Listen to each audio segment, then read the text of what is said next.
stylist. All right. Good afternoon, everybody. Welcome to Wednesday afternoon of Chem 170 Organic Chemistry with your host, me, Dr. White. Hi. All right. Let me fill you in what we're going to do today. Normally, if we were face to face or later in the semester on Wednesday, I would lecture for about 50 minutes. If we were face to face, we take a 10-minute break. On the internet, I do 5-minute break, and then I go through the lab. Well, guess what? I believe it's a week from this Monday will be Labor Day, which is a holiday and school will be closed. And I'm going to lose you're going to lose 3 hours of lecture, which is a lot. So what I'm going to be doing, and I've done this many times before, including face-to-face, I do the same thing. Even though today would be a lab day and lecture, I'm going to do the whole day lecture. And that way I'll make up a couple hours of what we would normally miss on Labor Day. So that's the game plan.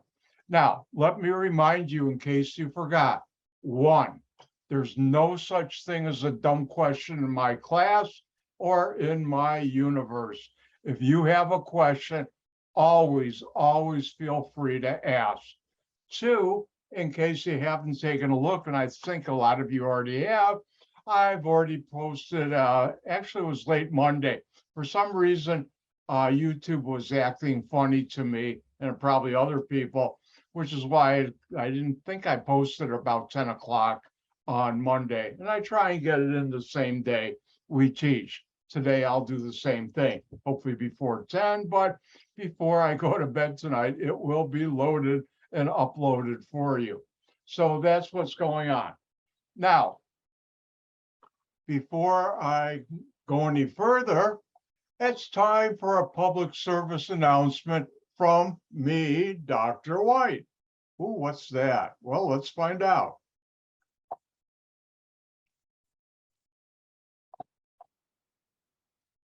All right, everybody see the alkanes IUPAC name on your screen? Thumbs up, people. Give me a thumbs up if you see it. Thank you.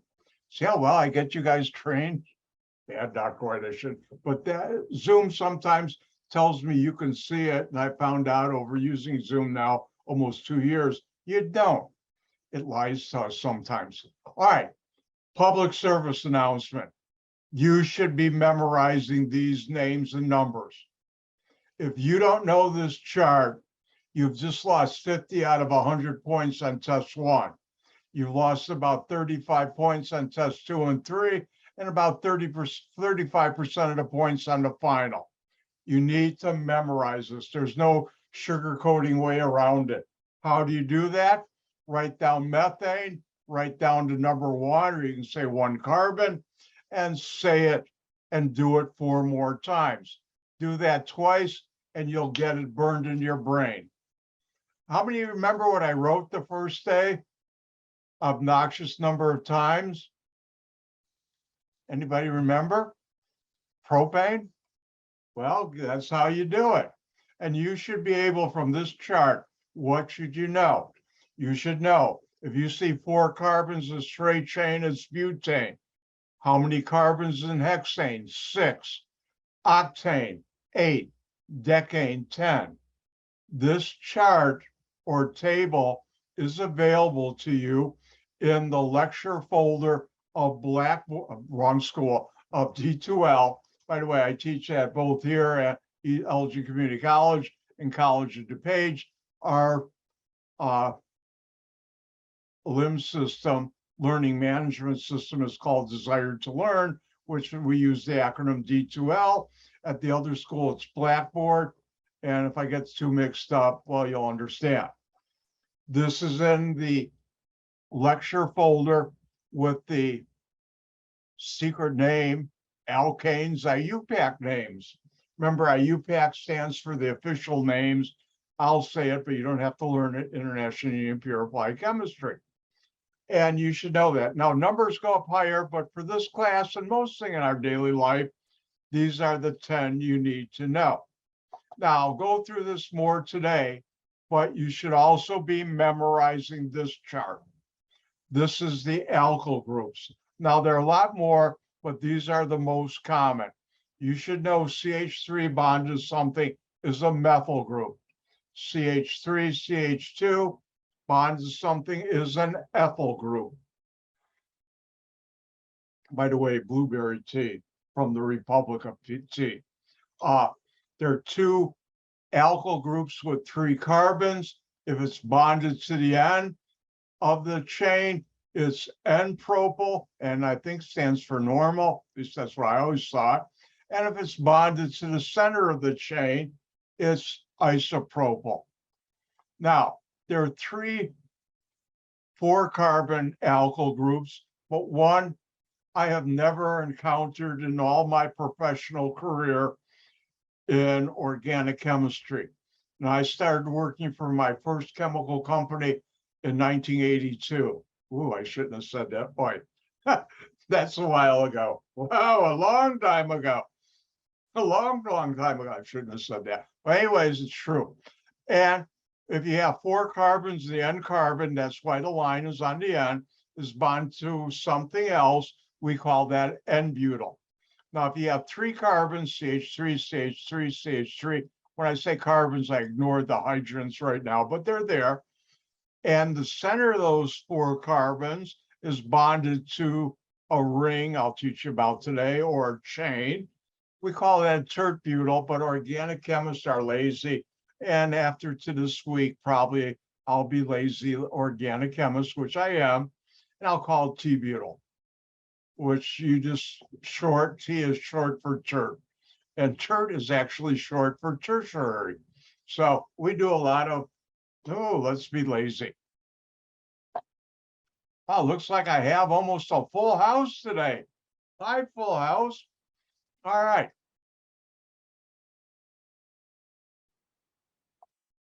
Now, both of these charts or tables are available in D2L in the lecture section. All right, now, on Monday, I started going through the IUPAC nomenclature rules. Remember, nomenclature, and I'll never ask this on a test, but it's a fancy word for naming or names. And IUPAC is the organization that created the rules and govern those rules, and sometimes make new rules for new compounds.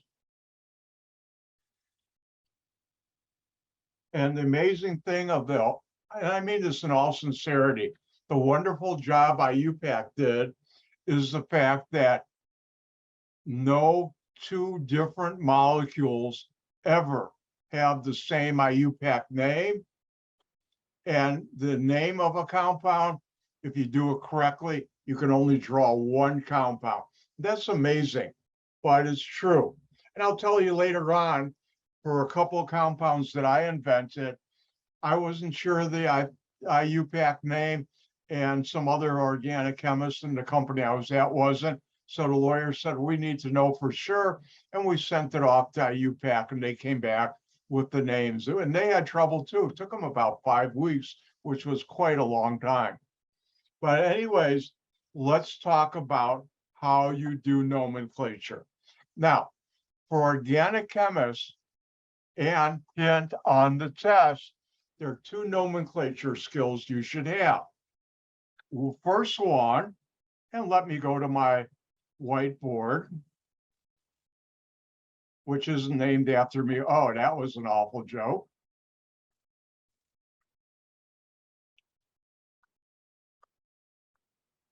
Oh, I got to turn on my, hold on. I'm saying, how come it's not working? Well, I have a switch here, and now it's turned on.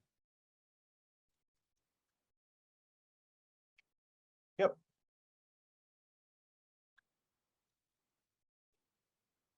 Oh, one thing I should mention, if whenever I'm writing, like on my whiteboard, and you can't make out what I just wrote, feel free to ask in a polite way, or maybe not, do it the polite way.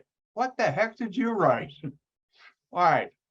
Since most of you, or a lot of you, I'm finding out, students nowadays can't read cursive, hang on while I print this. I could write it a lot quicker, but I'll print it.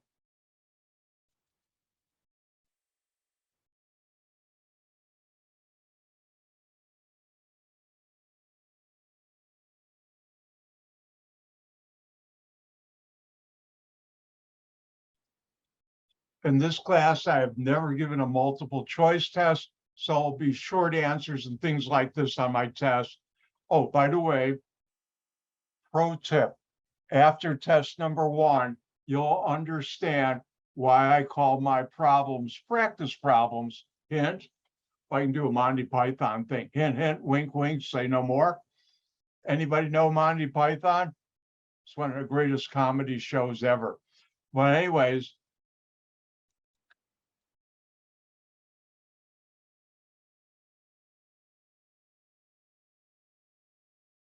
so the question is, give the IUPAC name for this compound, 3 points. And I want those 3 points because I want to do good on the test.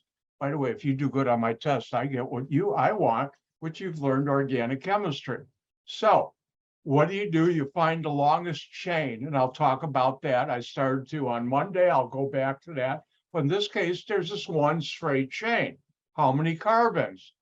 1, 2, 3, 4, 5. And now, hint, you've learned this chart. 5 carbons, pentane. Well, now I can go back and say the name of this compound is pentane. Now, I have a very bad habit then. I haven't broken myself up. When I print, I do mixed capital and upper and lower case. If you are typing it in, it should be all per IUPAC lowercase. But if you mix like I do not take off points for little trivial things like that. I should mention, and I think I might have, but let me go back and mention it again. 1, when I grade a test, I'm not sitting there and saying, ooh, how many points can I take off? No, I'm sitting there and say, I hope these students do good. I want them to do good, but if it's wrong, I will mark it wrong. Next, my test, every question on my test, I have gone over the basis or the information to answer that question in my class at least twice, really a lot more. Next, my test, if we were face-to-face, I give the students 50 minutes because we've got to go to lab after. I always give them on Wednesday. And I've done that except for the final here too, but you'll have time to longer than that. 55 minutes. If you've done the practice problems, most students are done anywhere from 35 to 40 minutes. I don't write tests that only the one student can finish. The rest of them don't run out of time. I don't. And usually students do real good. Now, listen closely. The first test historically always has the highest average. And a couple of classes it hasn't, but historically, the highest average, the most points, which means it's the easiest to get the most points. So you should study like you need every point. Well, you should do that for every test, but especially the first test, because that's the easiest to get the most points. All right, let's go back. I'm going to have you try one.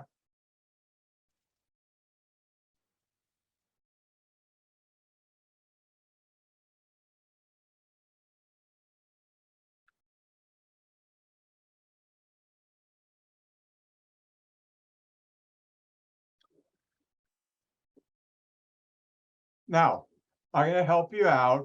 The first thing you got to do is count how many carbons are in the longest chain. Remember, the math in this class is very hard. You have to know right now how to count up to 10.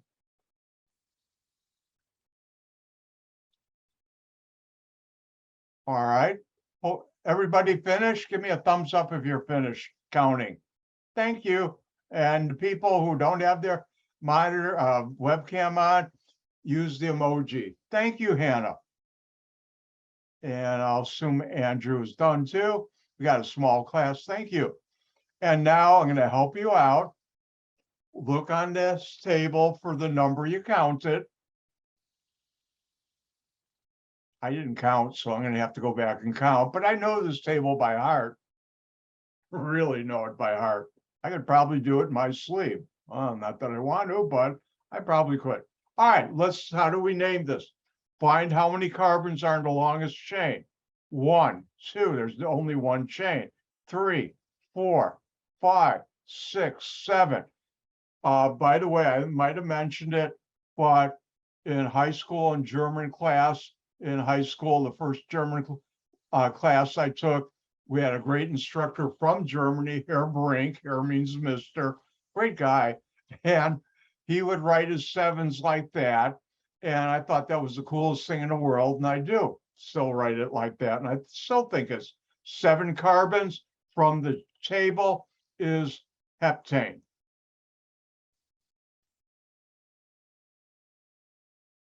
And that's how you do a simple one like this. And that's also why you need to learn that table. There is memorization, a lot of it in this course.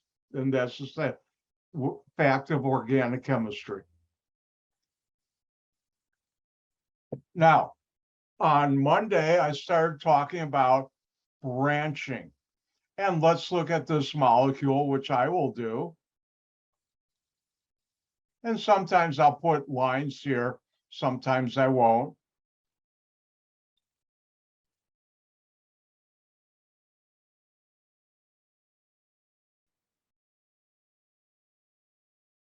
And here, and give me about 10 seconds. Did I tell you about my 10-second rule? Give me 10 seconds to look before you start writing down a structure, because I do these on the fly, and once in a while I change my mind, but I'm done. And the first thing you have to do is find the longest chain of continuous carbons. And just like the chain on my neck, or if you have a bicycle chain, it doesn't have to be straight. It can bend and bend. And carbon atom bonds can bend. So now we have to find the longest chain. 1, 2, 3, 4, 5, 6. Those 6 carbons are linked together, bond together. Well, that's one chain. Let's look at another. I go 1, 2, 3, 4, and down to here, 5. That's the second chain. And there's a third chain. 1, 2, 3, 4. So there's 3 chains possible. 6, 5, or 4. And now you have to use your high-level math skills, knowing which numbers from 1 to 10 are larger and smaller than the other. And what's the largest number? And time's up. Hope you all pick 6. So the longest chain is 6. And now we go to this table that you'll memorize, hint, and say, what's the IUPAC name for 6 carbons? And that's hexane. So I now know the root name, that's what it's called, or the longest chain, is hexane. And once I say that, let me just clean up a little.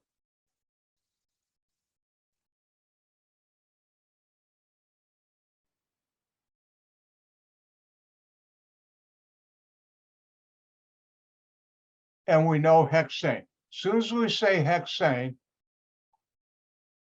this is all spoken for. Are we done? No, there's something left over here. And this is called an alkyl group. And how do we name alkyl group? What is it? CH3. Can everybody see that okay? By the way, this is a very high-tech tablet, and I can increase the font like that. And if you can't see something, always feel free to ask. Well, what's CH3 bond to something? Well, if you look at the alkyl groups, as CH3 bond to something is called a methyl group. So I know that's a methyl group. Again, hint, this week and weekend, you should learn this table by heart also. Now, I don't like flashcards. They never work for me, and a lot of students I've taught haven't. But this writing it down, CH3, and say methyl, do that 5 times and do it another time 5 times, and it's going to be burned into your brain. Pretty good. All right, let's go back. So the CH3 is called the methyl group. Now, in IUPAC, there should be no space between letters L and H. In real life, when you're printing it, if there's a space, as long as it's not on the next page, I won't take points ever off for that. Are we done? No. If I were to send you a letter or postcard, can I tell you the story? Back in the 80s and 90s, I used to work for 2 Dutch companies, international, actually Anglo-Dutch, but really Dutch companies. I went to Europe a lot, and I'd be in different cities in Europe. I'd stay there for a good month sometimes. And I'd go to a city and I'd buy a bunch of postcards and I'd send the postcards. You know how you have the tourist postcards from a city in Europe or wherever? You can get them in the United States too.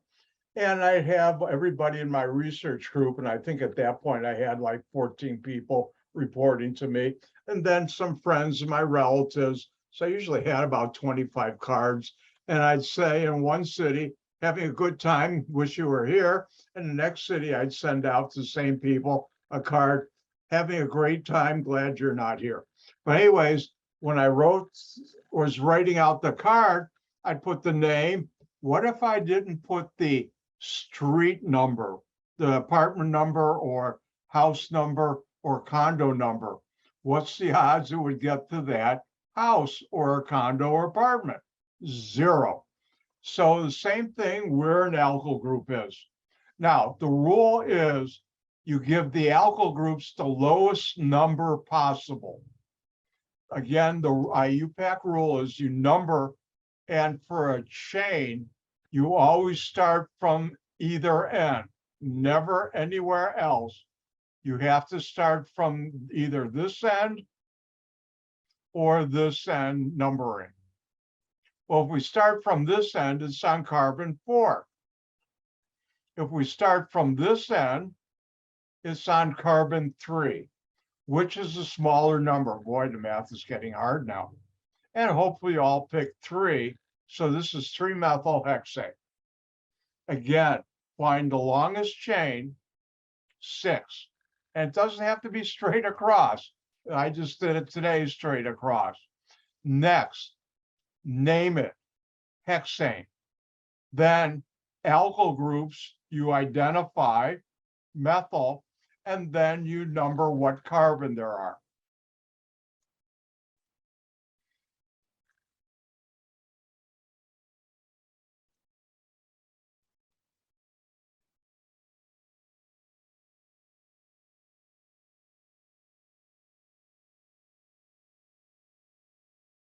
All right, one thing I've been doing that I should mention, remember your friend, there's always 4 bonds to carbon.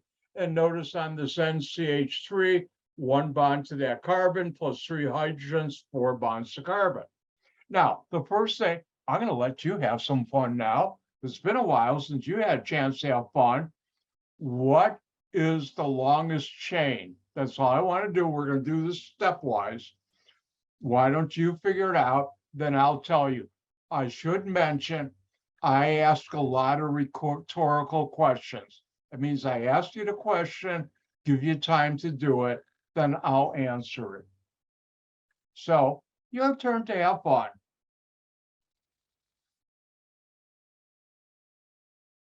Again, all I'm asking is what's the longest chain? And when you figure that out, give me a thumbs up so I can go to the next step.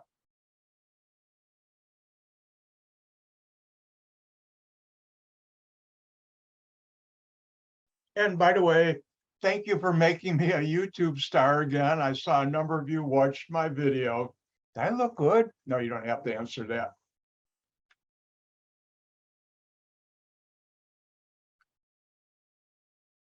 All right, everybody done? I haven't had a chance. I've been busy the last couple of days. I'll set up a poll so I can send it out to you. Are you done? Yes. You can click yes. All right, let's look at what are the longest chains. 1, 2, 3, 4, 5. That's one chain. Then I go 1, 2, 3, 4. That's the second chain. I could go 1, 2, 3, 4. Those are the chains. Now, I'll be very honest with you. When I look at a molecule, I have to do that every time. There's no quick way to find real, just look at it and say, oh, this is the longest chain. You just have to start counting. Now, on a test, you don't have to put the numbers, but I'd recommend you do because it's easier to let the paper do your thinking than keep it in your mind. Ooh, that reminds me. Keep it in your mind. That reminds me. All right. Important public service announcement. Next Monday, at the beginning of the lecture, I will teach you, if you're there, something I developed a number of years ago, and I'll tell the story on Monday how I developed it. But I have developed a method to eliminate test anxiety. And I've seen over the years, students have gotten very nervous during a test to the point they'll come to me and say, am I doing this right? And I'm thinking, that's an A student. And they barely get a D on the test. And I'm, what went wrong?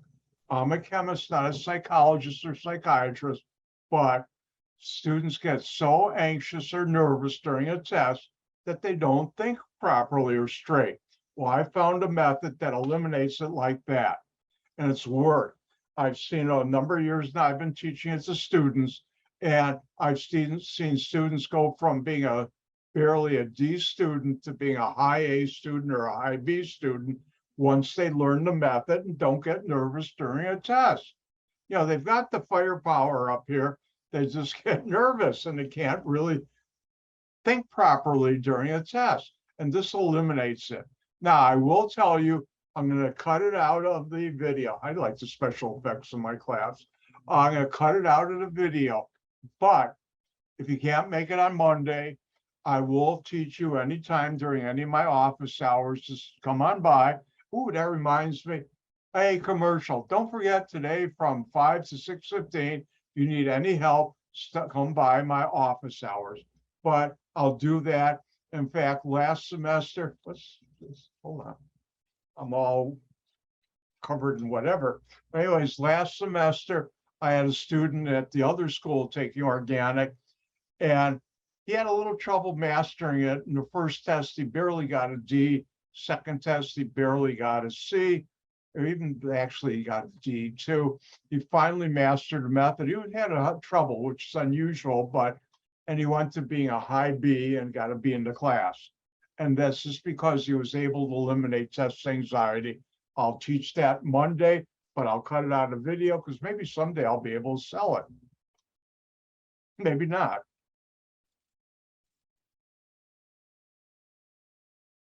All right, so the longest chain here is 5. And now 5 is pentane. So that's the root name. 5 is pentane, because you, by next week, hopefully will have memorized this chart. Hint. So we have pentane. Oop, wrong color.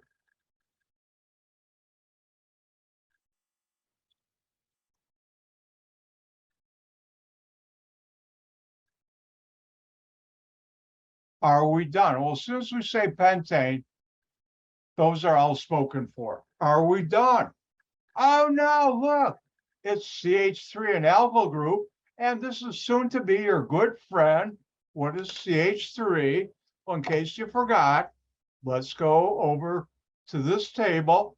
Key alkyl groups, CH3 bonds something, is your soon to be good friend, the methyl group. So now we know that's a methyl group.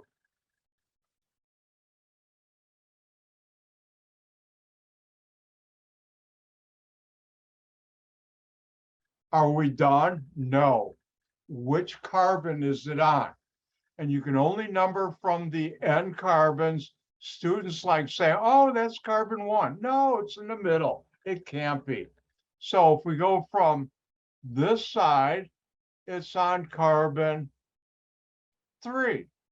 If we go from this side where that's carbon 1, it's on carbon 3. So either way you count is carbon 3, and it's 3-methyl pentane.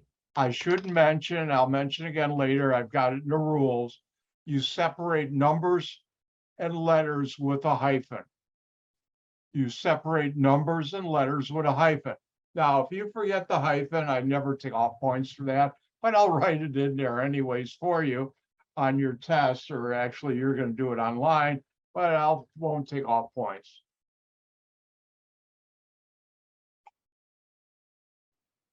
If you forget the 3, you better believe I'll take off points. All right, let's have you try one.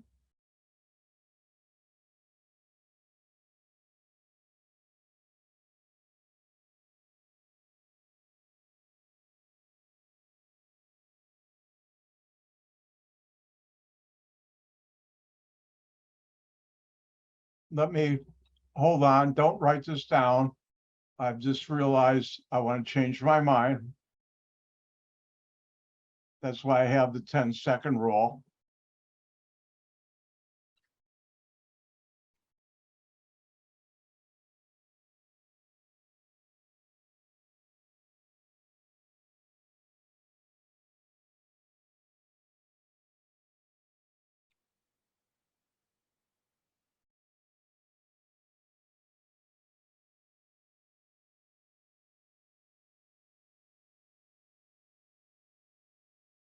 All right, your turn first.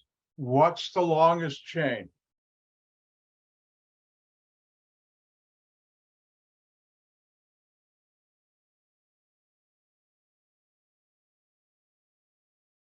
And don't forget, there's 4 bonds to carbon to note up what the hydrogens in.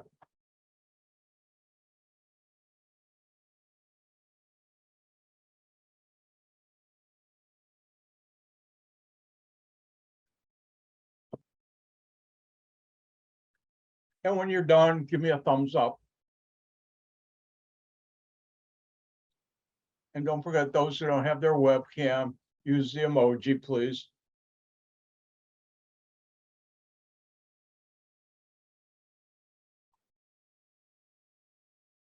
All right, I assume everybody's done. And let's find out. Well, I can go here 1, 2, 3, 4, 5, 6, 7. Well, that's pretty long, but I can start here. 1, 2. Notice this carbon here is bonded to this carbon here. So that would be 3, then 4, then 5, then 6, then 7, then 8. And there's one more chain I could do. Let me go to another color. 1, 2, 3, 4. So you have a choice, 8, 7, or 4, and you have to use your high-level math skills, which is the largest number. And hopefully all picked 8. So the longest chain is 8 carbons.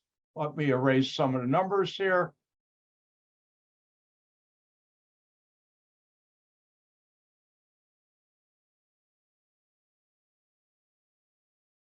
And if I'm doing this too fast, let me know.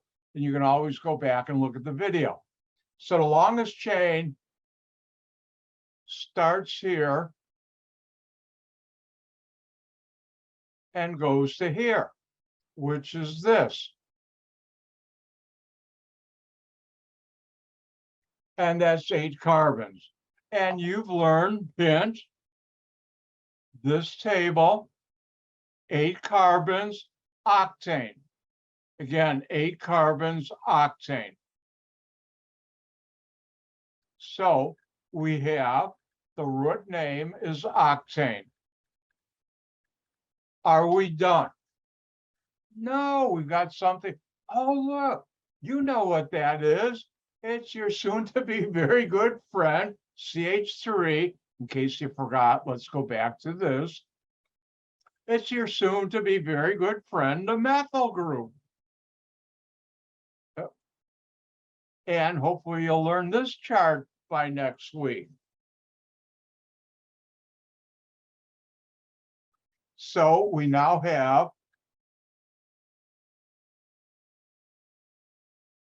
methyl octane.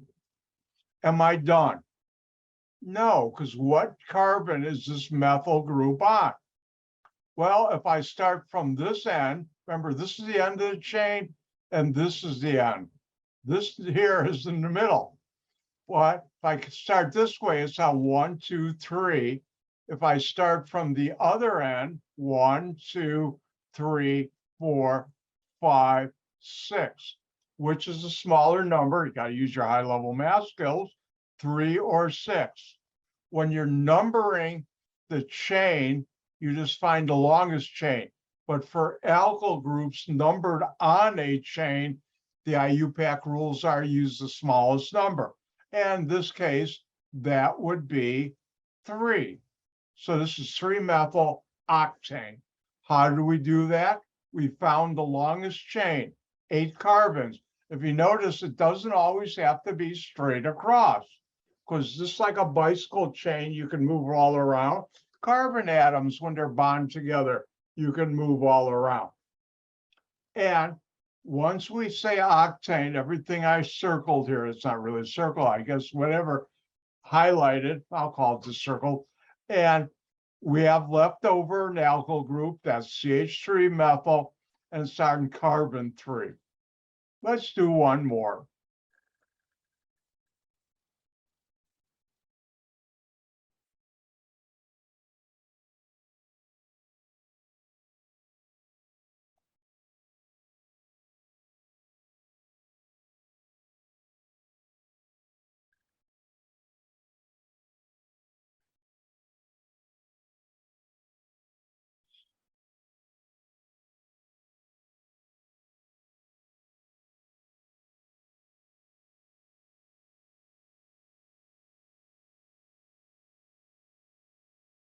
Tonight at midnight, I'll be giving speed structure drawing lessons. No, I won't.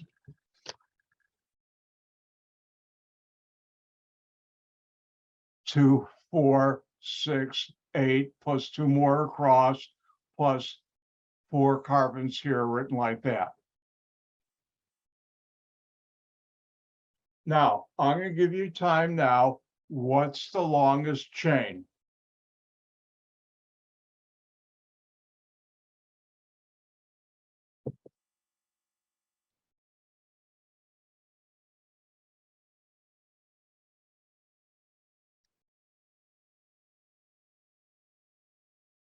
And when you're done, give me a thumbs up.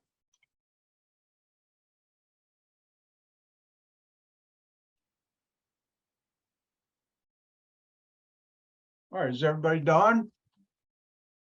I'll hold off. All right, let's find out if you were right. All right, I'm going to do the first one. 1, 2, 3, 4, 5, 6, 7, 8. Wow, 9, 10 carbons across. Let's do another one. I'll start here. 1, 2, 3, 4, 5. Then to this carbon, 6. Then to any one of these 3 carbons would be 7. And there's one more chain. Well, actually, there are a couple others too, but I can already see they're super small. I could start here. 1, 2, 3, 4, 5, 6, 7, 8. That would be another chain. And one more, which I really don't have to count, but I will. 1, 2, 3, or down to here, 3. So you got choices: 3, 7, 8, or 10. Which is the largest number? Hope we all pick 10.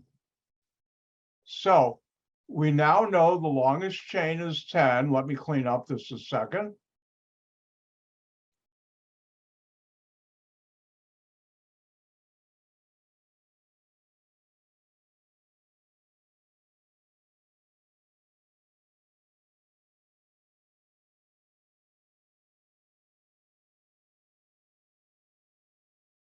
and that's this right here. And what's 10 carbons? The longest chain, the IUPAC name for an alkane of 10 carbons.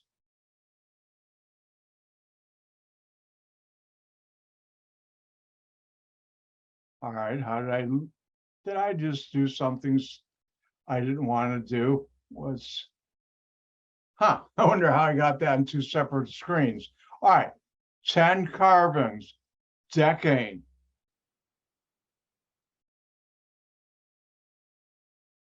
So the root name here is decane.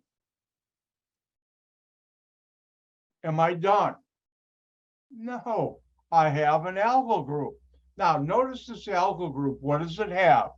It has 3 CH3 groups attached to a center carbon, so 4 in total, and that's bonded to my chain. So now I have to go back to the table that you're going to be learning. And here we have, which one of these has 4 carbons? We have 2 choices at the very end. Which one looks like the one we have? Now remember, this is my hand. This is still the same hand. And that's a tert-butyl group. 3 CH3s to center carbon that's bonded to the chain. And therefore, I know this is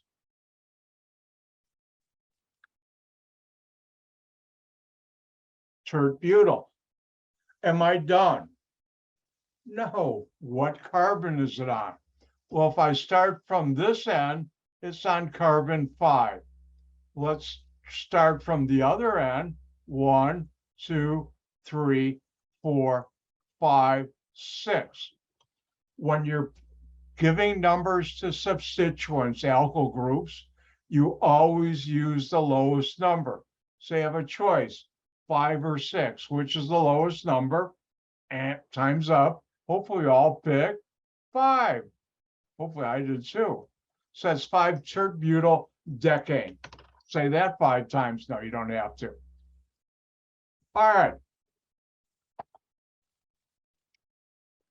Let me tell you something about nomenclature. Nomenclature is very important. Think about when you were in first grade, at least I hope they did it like I did. Remember how you started learning how to pronounce words and vowels and things like that, and verbs and nouns and pronouns and everything? And you learned how to read sentences. And then later on, you could read books, and that got exciting. Well, nomenclature to organic chemistry is very important because that's how we communicate. But at the same time, compared to other things I'll teach you called synthesis, how to make things, it's like going into a 4-star restaurant and ordering dry white toast and water. That's going to keep you alive, but there's so many better things on the menu. Well, the same thing here. Nomenclature is not the most exciting thing, but it's an important aspect of organic chemistry.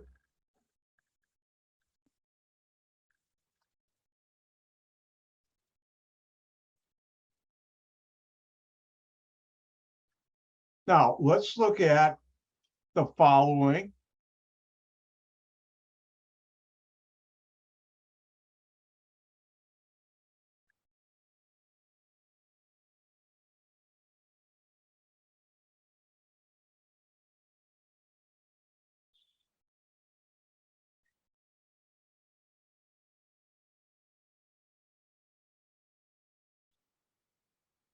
Again, give me the 10-second rule, and you can start copying this down.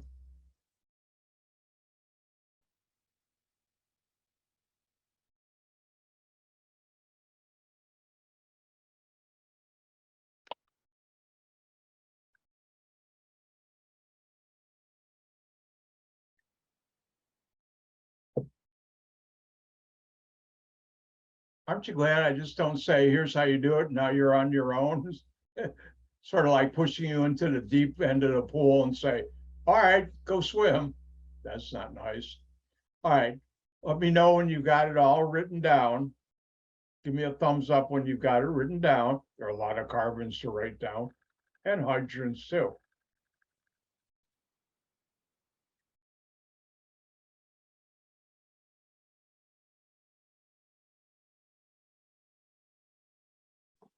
10 across, and a carbon here and then 2 carbons there.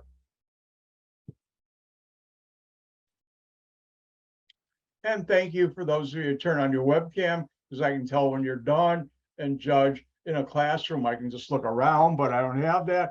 For those who don't, I'm not going to shame you into turning on your webcams. Turn your webcam. No, I won't do that. All right. Now, I'm going to let you have fun first. What's the longest chain? Your turn. And then I'll show you. And then I'll teach you something new.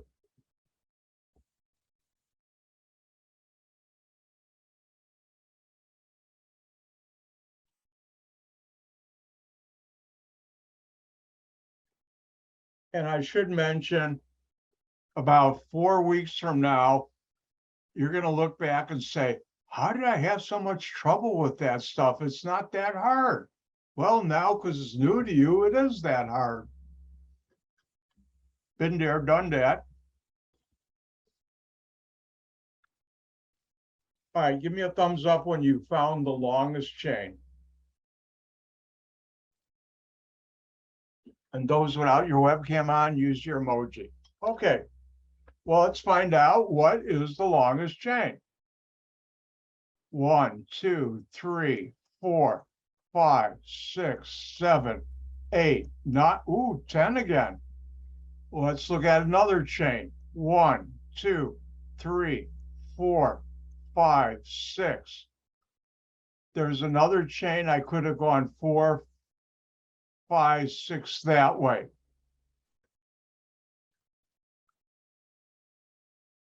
Let's look at another chain. 1, 2, 3, 4, 5, 6, 7, 8. 9. Nope. 10 is still the winner. And I could have gone 7 and down, 6 and down here, 7. And there's one more chain, which is going to be small. Let's see. 1, 2, 3, 4, 5. So there are all that possible chains. But I think you all agree the longest chain is 10.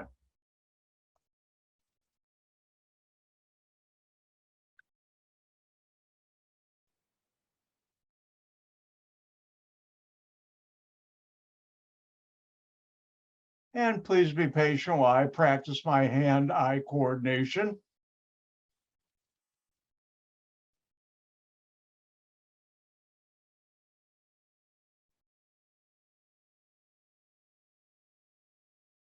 All right, so the longest chain is 10. Whoop, that's not what I wanted to do.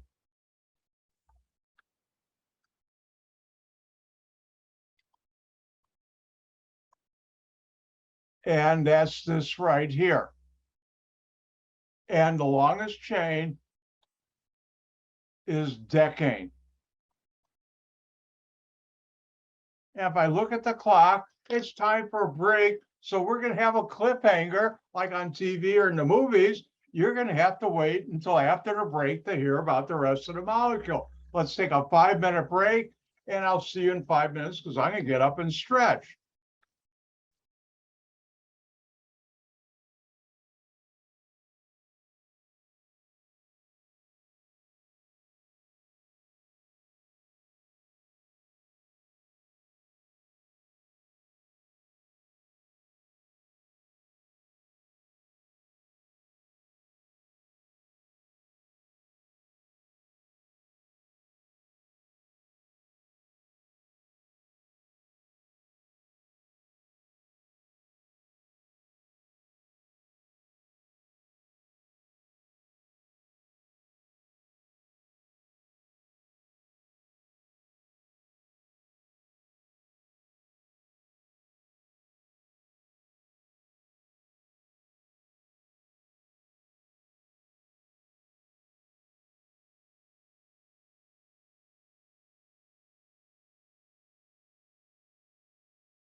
Time to get going.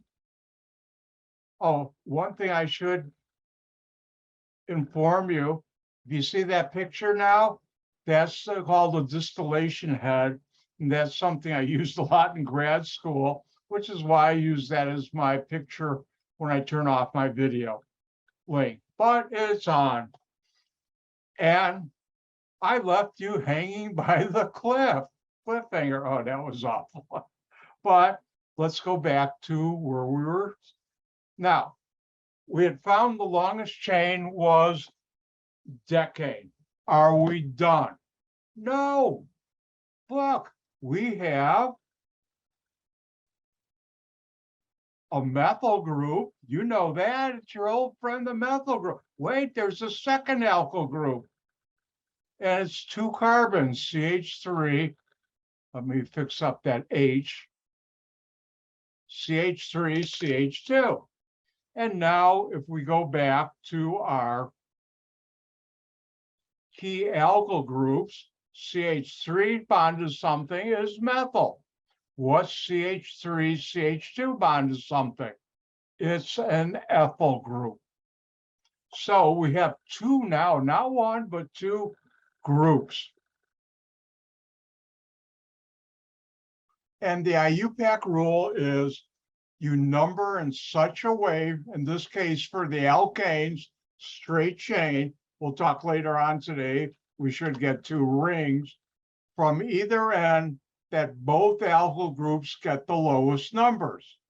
Well, I've got one number from this side. Let's go and start from this side. 1, 2, 3, 4, 5, 6, 7. So you have a choice, 4, 5, or 6, 7.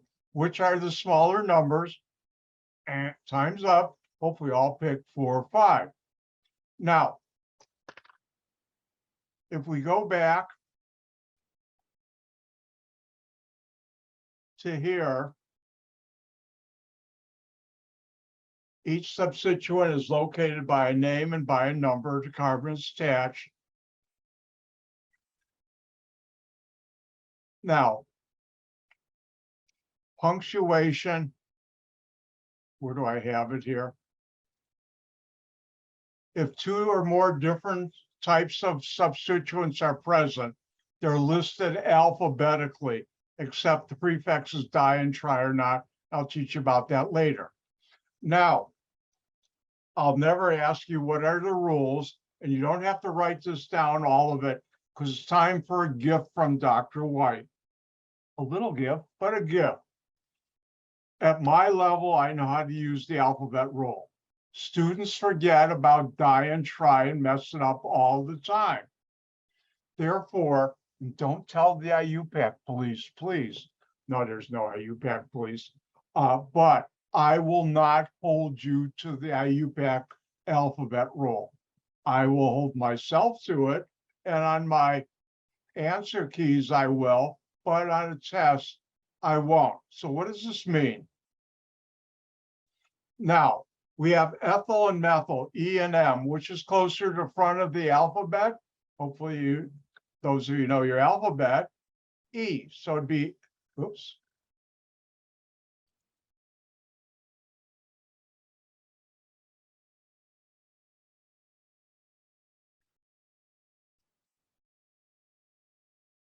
Ethyl, methyl. Now, where is, hold on. Nope, it's not the President of the United States or the head of the United Nations. So 3 more rings and my answering voicemail will pick it up. See, I have a Bluetooth phone. 1 more ring, I hope.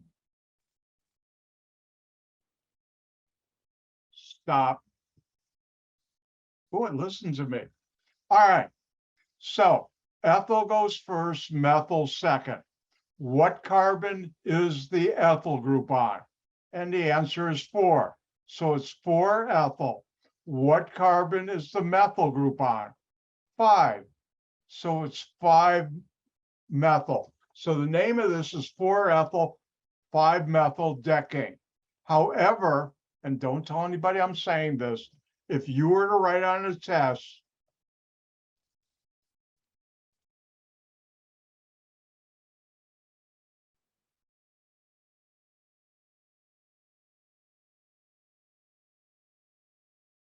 this, I give you full credit because I'm not going to hold you to the IUPAC alphabet rule. But when I do it, I will always try and do it correctly and follow that alphabet rule. So that's 4-ethyl 5-methyl decane. Let's go through this again. You find the longest chain. We did 10 carbons. We call that decane. And you don't have to circle it, but I'm just circling it to show you what's now spoken for is when we say decane, those 10 carbons. Then in red, we have not one, but 2 alkyl groups. And those are 1 carbon. It's your soon to be very good friend, the methyl group. Hopefully you won't have nightmares hearing me say methyl group, and the 2 carbon alkyl group, CH3, CH2, is called an ethyl group. Then we number from each end of the chain. Common mistake. Students will want to call one of these 1, the other 2. Wrong. You can only number from the end of a chain, never the middle. The ends are only 1. And we number it in such a way that the alkyl groups get the lowest numbers. And we start from this side. We have 4, 5. The other side, 6, 7. 4, 5 is smaller than 6, 7. And therefore, that's why it's 4-ethyl 5-methyl decane. Any questions? Dr. White. That's me. So for that bottom left substituent, why is it not isopropyl? Which one? This one? Yes. This right here? Yes. All right. First of all, how many carbons are circled in red? And by the way, how many? 2. 2. All right. Now let's go back to the alkyl groups. Which one of these only has 2 carbons? The ethyl. Can you see that on your screen? Yes. So that's why. Now, you asked how come it can't be isopropyl? Yes. How many carbons are in isopropyl? The letter C. 1, 2, 3. So let's go back to our structure. And this is a good question. You're rookies. I've been doing this a few more months than you. Whoa, is that an understatement? How about a few more years? How about a few more decades? That's all true. All right, C in red, how many carbons do I have? 2. And that's how you find out what type of alkyl group, okay? So you don't have to count the carbon that it's attached to? No, that's a good question. And notice what I have circled in the black circle. Or actually, somebody would say that's an ellipse, but let's call it a circle. As soon as you say decane, everything inside of that circle, the 10 carbons are spoken for. Okay? And that's why you don't count this carbon number 4 or 7. Let me put a dot in there. That's why this is not spoken part of the alkyl group, because it's part of the longest chain. Does that help? Yes, that makes more sense. Thank you. You're welcome. And like I say, and I practice, all questions are good questions. All right, let's go to another case you should be familiar with.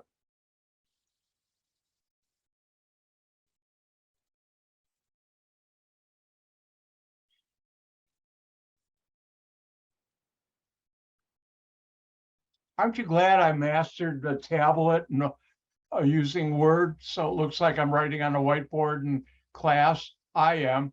instead of holding a piece of paper up to the monitor. All right, first thing I'm going to let you do is find what's the longest chain.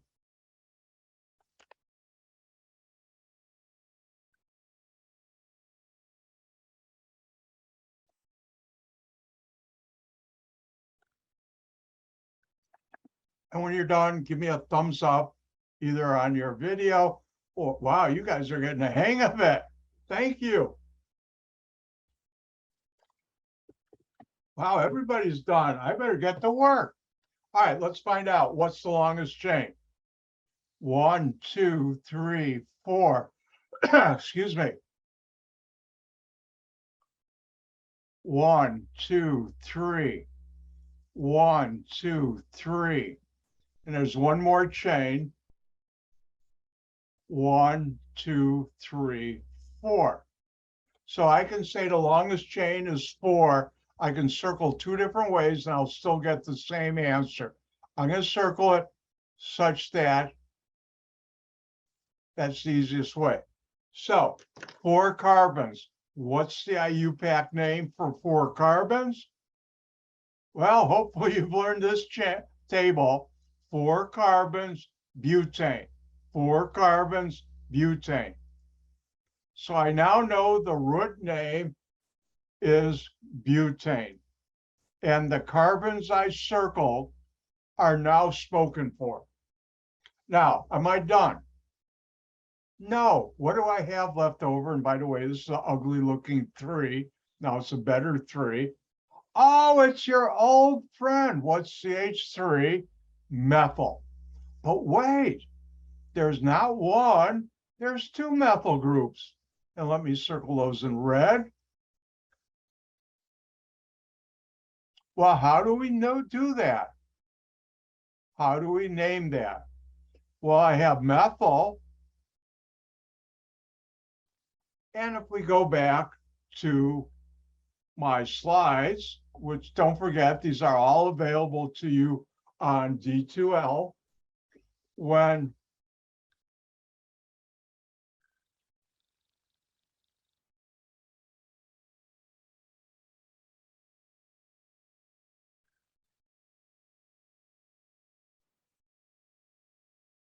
I don't have it here.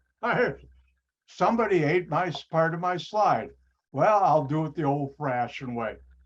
When you have 2 of the same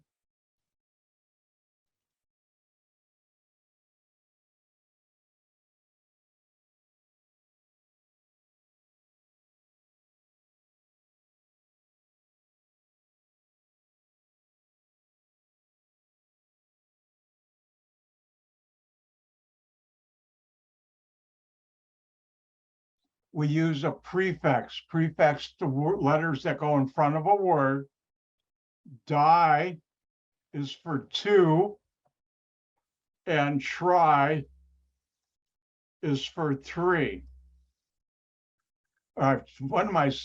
Yeah, 3. And you'll never see it. Tetra is 4, penta is 5. I've never used those, but I've used di and tri. So we have 2 methyl groups. So it's not methyl, it's dimethyl. The di tells you there are 2 methyl groups. Now, listen carefully.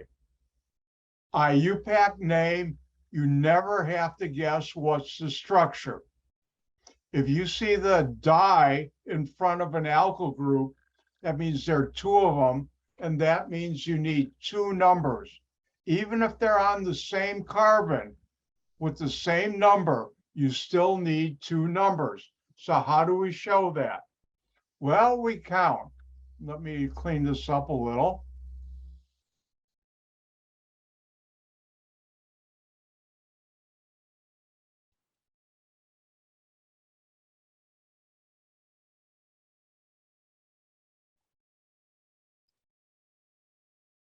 So longest chain, if I start from this end, they're on 2 and 3. If I start from this end, 1, 2, 3, 4, they're also on 2 and 3.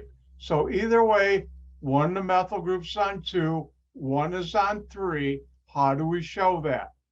2, comma. When you have two numbers together, you separate them by a comma, and then number and letters are dash. So that'd be 2,3-dimethyl butane. Let me go through this again. You find the longest chain, 4 carbons, and you learn from the table that's butane. And that's what I've circled. Once we've done that, there are 2 CH3s, your good friend, the methyl group, and here they're on 2 carbons, and you number from either end to give the lowest numbers. In this case, either way gives the same numbers. One methyl group is on carbon 2, the other is on carbon 3. Therefore, 2 of the same alkyl group use the prefix di. Since it's methyl, it's dimethyl. If we're ethyl, it'd be diethyl, which it's not. If it was isopropyl, it would be diisopropyl. It's not, but it could be. There are 3 methyl groups, it would be tri, but there's not. And whenever you see di, that means you need 2 numbers always. Okay? Well, let's have you try one.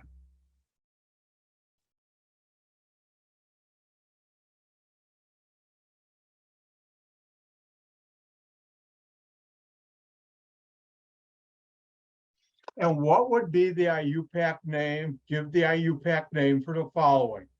First of all, what's the longest chain? You figure it out and give me a thumbs up when you've figured out what's the longest chain.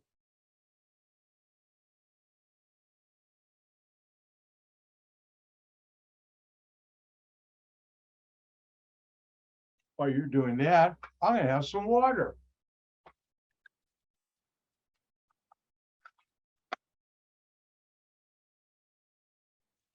I said, when you're done with this, the longest chain, give me a thumbs up.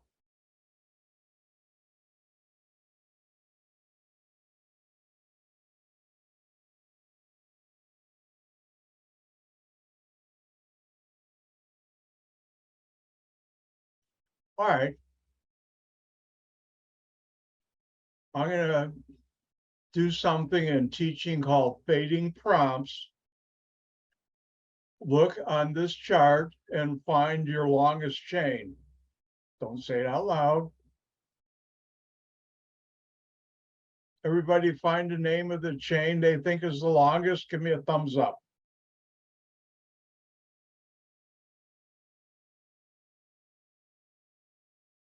Okay. Let's go back and let's find out. Ooh, wrong place. All right, hold on. All right, let's go back. Everybody see the problem on the board? Okay, if I go here, 1, 2, 3. If I go the other way, it's 1, 2, 3. If I go this, it's 3. If I do this, it's 3. Any way you count, the longest chain is 3, and that's propane. So that's my root name. All right, let's do this. And I'll let you continue to figure out what's the rest of the name. When you're done, give me a thumbs up. Thank you, Christina. Thank you, Ignacio and Andrew. And Hannah might be, if you're having problems, let me know. Or I think she might be at work too, so she had to step away.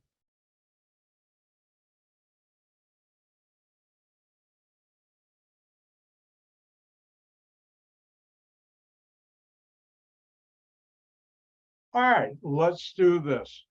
Now, are we done with propane? No, we have not 1, but 2 alkyl groups. 1, 2.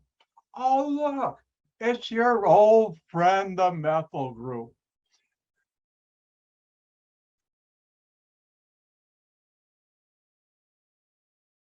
But we don't have 1, we have 2. And look, someone was nice enough to write on here, for 2, we used the prefix di.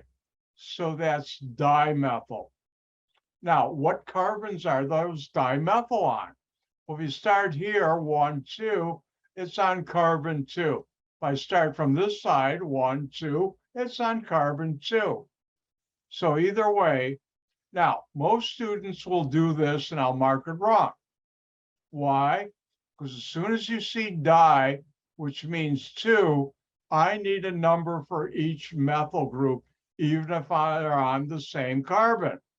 And that would be 2,2-dimethyl propane. And that's how you do it. Any questions? All right. Now, there are two types of nomenclature skills organic chemists have. The first one is give the IUPAC name for a molecule. The other type of skill, hint, problem, I can ask on a test, is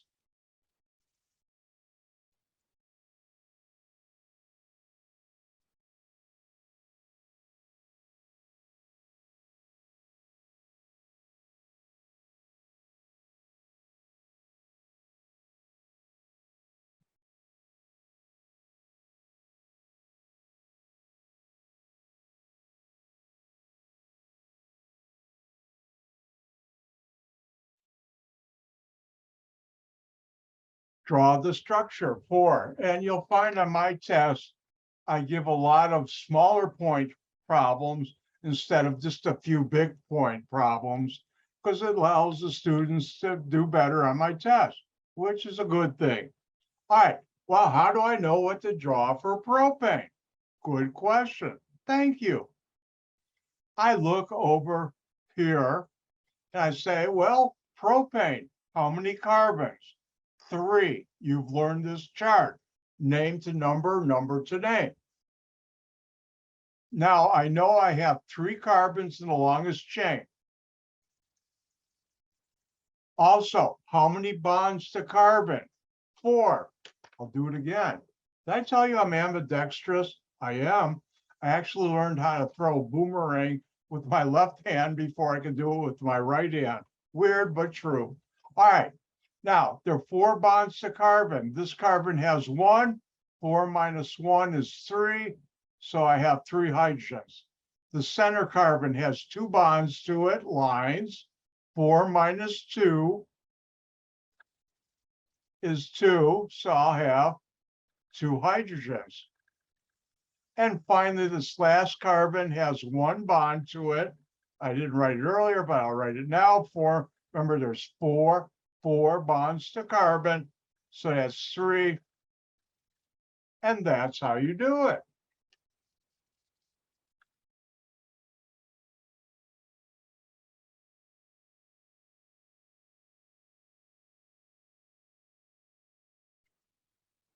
And why don't you do this one? Draw the structure for hexane. Now, since you might not have memorized this, I'm going to help you out and show you this table. If we were in a classroom, I'd have this on the whiteboard, one of them in the classroom, this table, and the other one I'd write up there so you could look at it.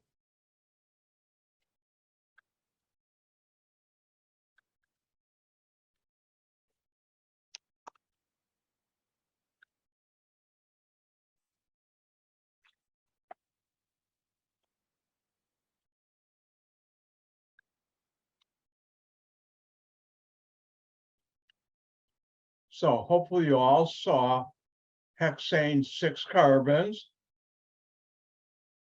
And I'll let you draw a hexane, and then I will. And when you're done, give me a thumbs up.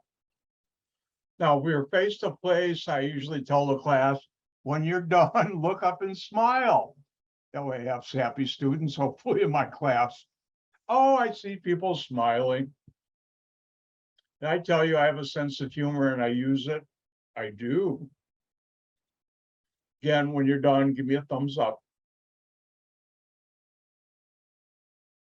Or smile.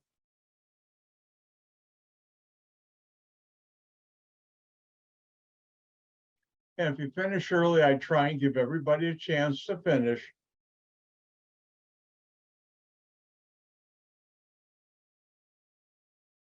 All right, I think everybody's done. Let's take a look. Hexane is 6 carbons in the longest chain.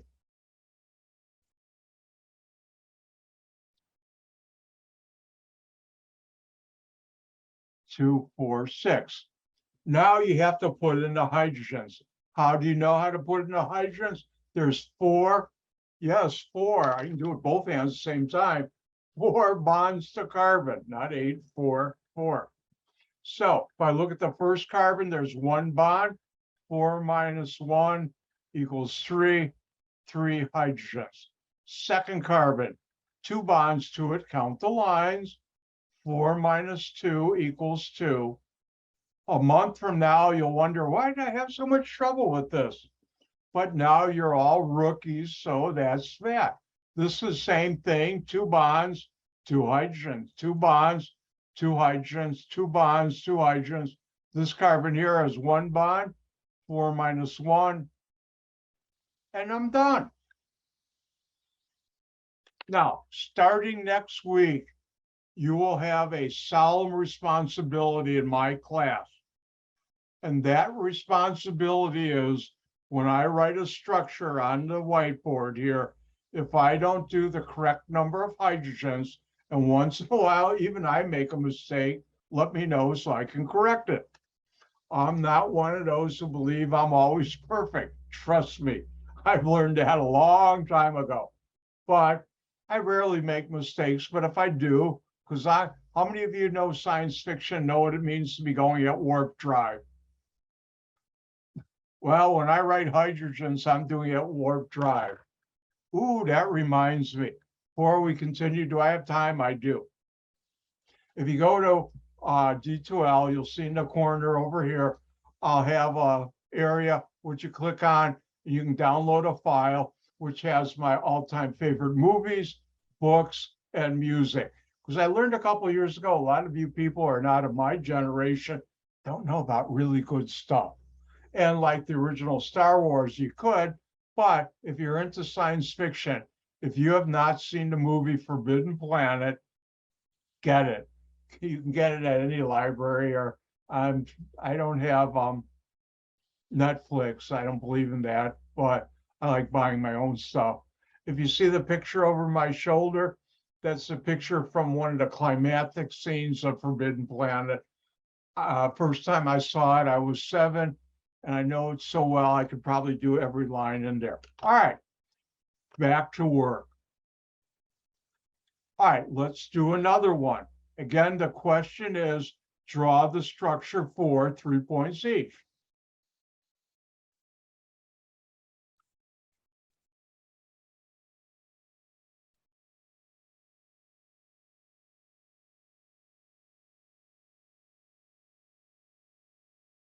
And the question is, and I'll do this one, then I'll let you have a chance. Draw the structure for 3-methyl nonane. And again, this is an important skill in organic chemistry. And also, hint, one of the 2 types of nomenclature questions I can ask.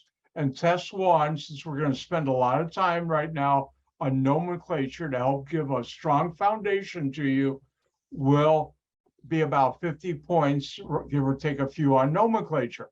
All right, so how do you decode this secret name to know what to draw? Watch closely.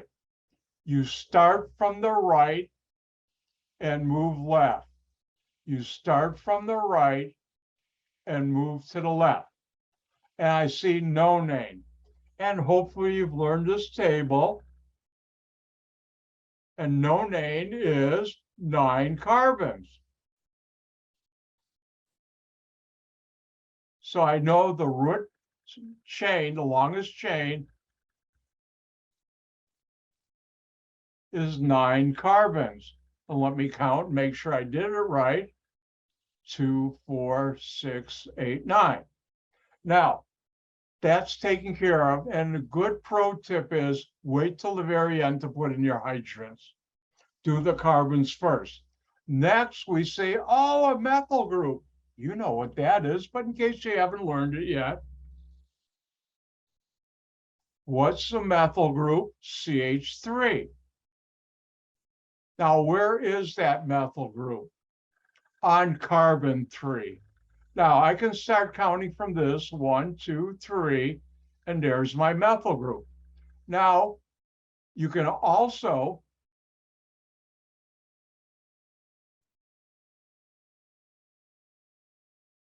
start here, 1, 2, 3, and there's my methyl group. Now, molecules like you and me are not glued to a piece of paper. At least I hope you're not. I'm not. But that was awful. I apologize. I don't. But anyways, molecules can rotate in free space. They move all around. And if you look at the top one, let's call it one from column A, one from column B. Let me do something for you, show you something. Look, it's my left hand.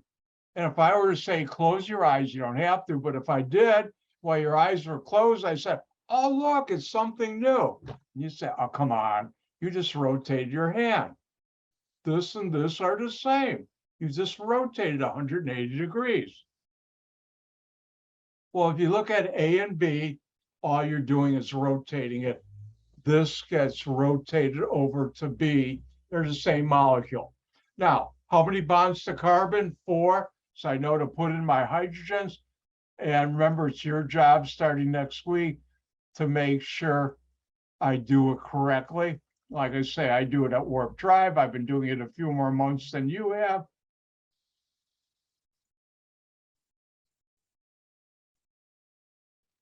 And if you did the bottom one,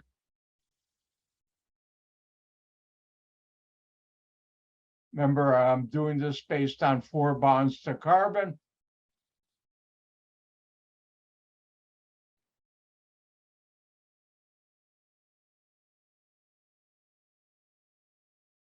And I'm done. Which one is correct? Either one is correct. Most of you are probably going to do the top one.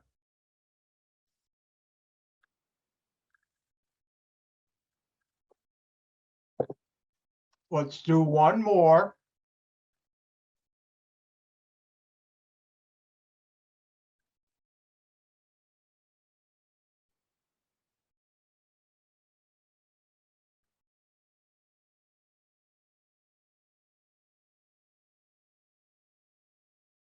You know something?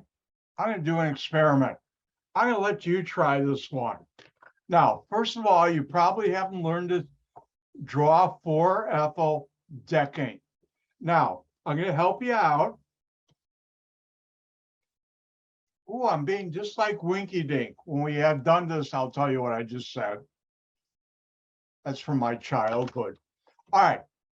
First of all, you start from the right, move left, decane.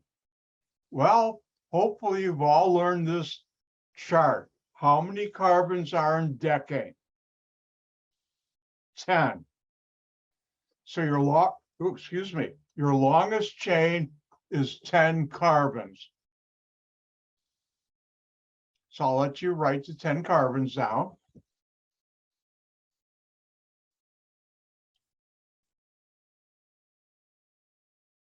Oh, by the way, we're doing organic chemistry. Hopefully it's not too painful. When you've written your 10 carbons down, give me a thumbs up.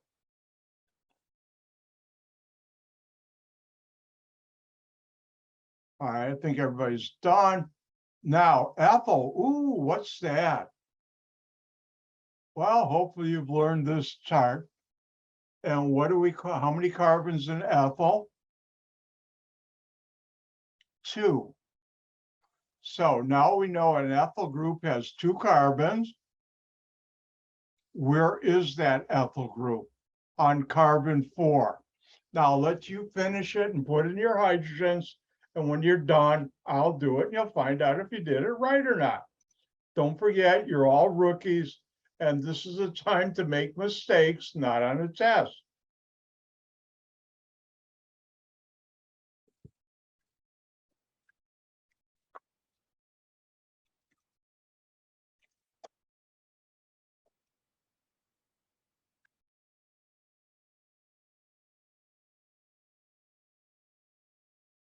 Remember, there's 4 bonds to carbon.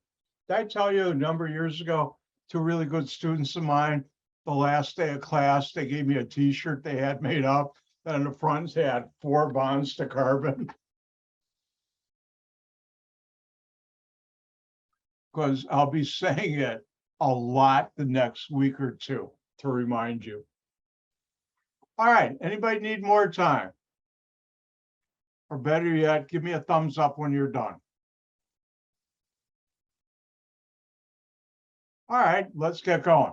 All right, decane, 10 carbons. 1, 2, 3.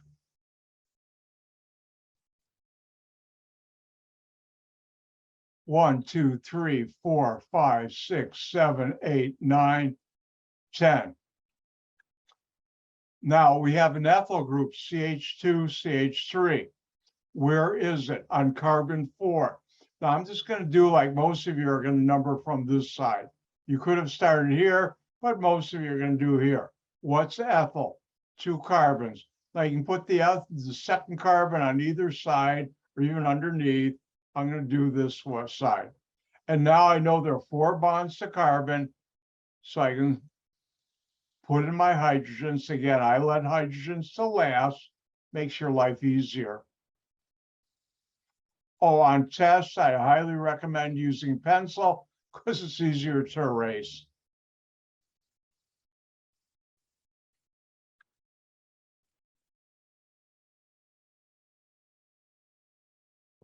And there we have 4 ethyl decane. Now, hopefully I had 10 carbons. I got it right. Yay for Dr. White. Hopefully you got it right too. If you didn't, you're learning. And that's part of learning. Making mistakes at first and learning from them. I guess that's why they call it learning. All right, let's do another one because these are fun.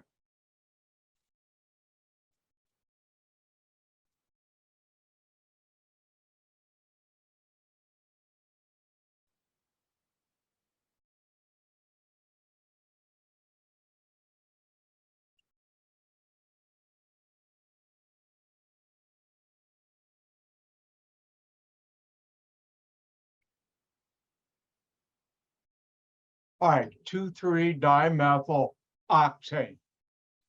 Now, how do you decode this? You start from the right and move left. Now, let me help you out. Octane, how many carbons? Everybody see? It's 8 carbons. So why don't you draw your 8 carbons?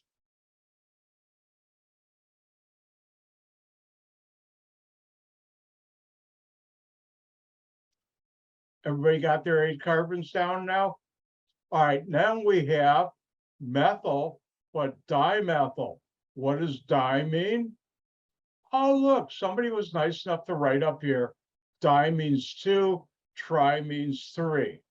So dimethyl means 2 methyls, and they're carbon 2 and 4. Now, in case you haven't learned what a methyl group is CH3.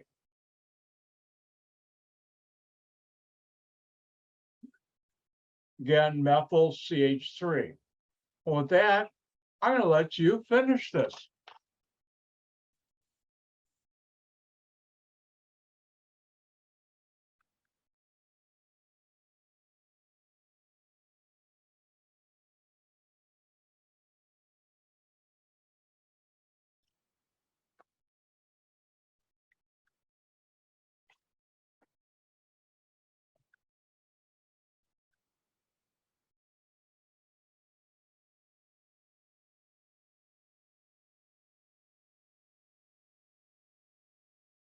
And don't forget, later today or late tonight, I will have the video of today's lecture uploaded on our Chem 170 YouTube channel.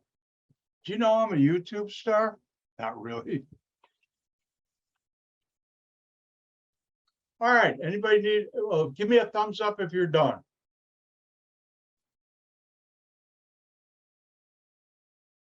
All right, let's do it. All right, octane, 8 carbons. Let me check. 2, 4, 6, 8. On carbon 2 and 3, there's a methyl group, di-2-methyl CH3. Most of you are going to number this way. So on carbon 2, there's a methyl group. Carbon 4, there's a methyl group. There are 4, yes, 4 bonds to carbon. And like I promised, we're going at warp drive. Where's Captain Kirk when you need him? And most of you probably would think, what about Captain Picard? Yes, I'm a Trekkie, and I'm also a Star Wars freak too. All right, hey, I'm a science major. What do you expect? All right, let's look and see if I did it right. 1, 2, 3, 4, 5, 6, 7, 8. That's the longest chain. If you count this one here, it would still be 8, and the methyl group would be up here. So either way, I did that correctly. On carbons 2 and 3, dimethyl. And that's how you do it. Now, I can't express enough that you need to learn this chart and you need to learn this one. Learn meaning memorize, because you'll need this for all your tests. Any questions?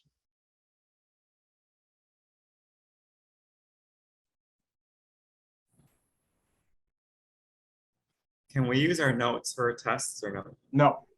Okay. And I put things in my tests to know if somebody's doing that. That's just part of organic chemistry. Yeah. Okay. You couldn't in a classroom, and I don't do it online. And how would I properly state this? Your instructor is very clever and sneaky. And I put things in my test to know if somebody's gone to their notes or gone to the internet. And unfortunately, I've caught a few people over the last 2 years. I don't want to, but it's not fair to everybody else. All right, let's move on. Now, I'm not going to talk about halogens now, later when we get into aromatic compounds, but we talked about alkyl groups. Halogens are fluorine, chlorine, bromine, and iodine. I'll talk about that later. And that would be fluorochloro. We'll hold off on the halogens. We've already done the alkyl groups, and you should know these. All right, let's talk about cycloalkanes. Cycloalkanes, oh, good news. The nomenclature is similar to alkanes. What's a cycloalkane?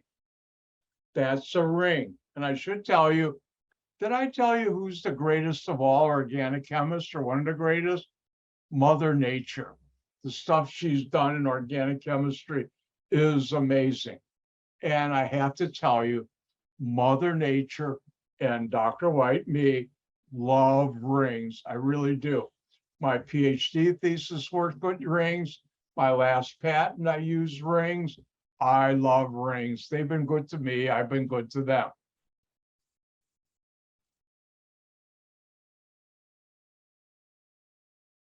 What's a ring? A ring is where you have the carbons connected together in a circle. And I mentioned it earlier. This is probably the last time you'll ever see me put carbons in a ring.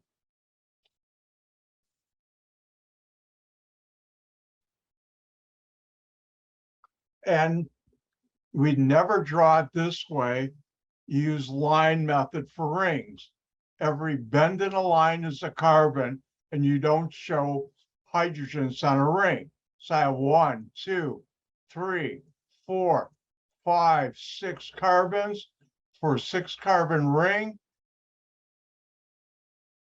Ooh, I'm having a good ring drawing day. That's what it looks like. Yours isn't going to look as pretty as mine. Sometimes mine don't look pretty. Luckily, I use software for that. And this is how you would draw a ring. For 5 carbons, we draw it that way. Remember, every bend in a line at 6 is a carbon. That's 5.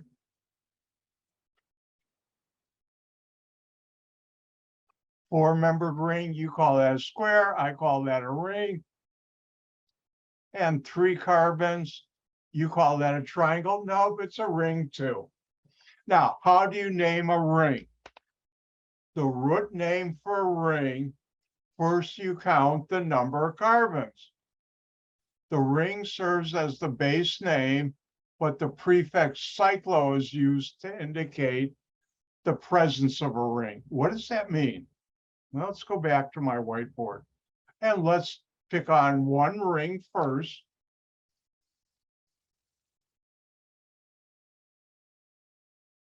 Ooh, that's a better ring. I am having a good ring drawing day. I have bad hair days, so I can have bad ring drawing days. Again, 1, 2, 3, 4, 5, 6. Remember, every bend in a line is a carbon. So this has 6 carbons. What do we call 6-carbon alkane? Well, you've learned this table. What's 6? Hexane. Therefore, this is hexane.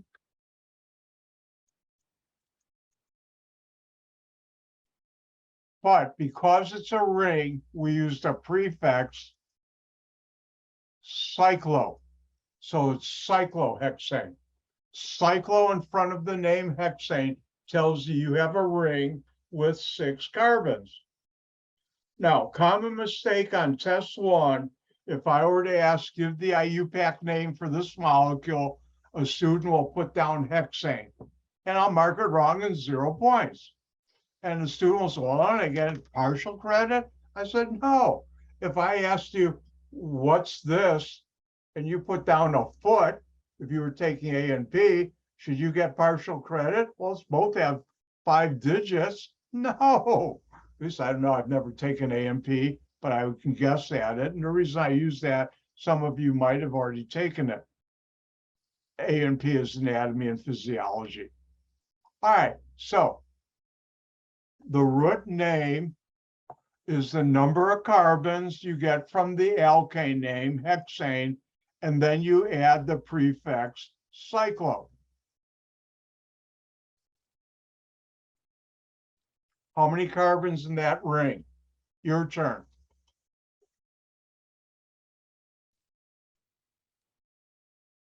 Thank you. Somebody already helped out. And the answer is 5. What's 5? Pentane. Is that the name of the ring? No. You need a prefix cyclo.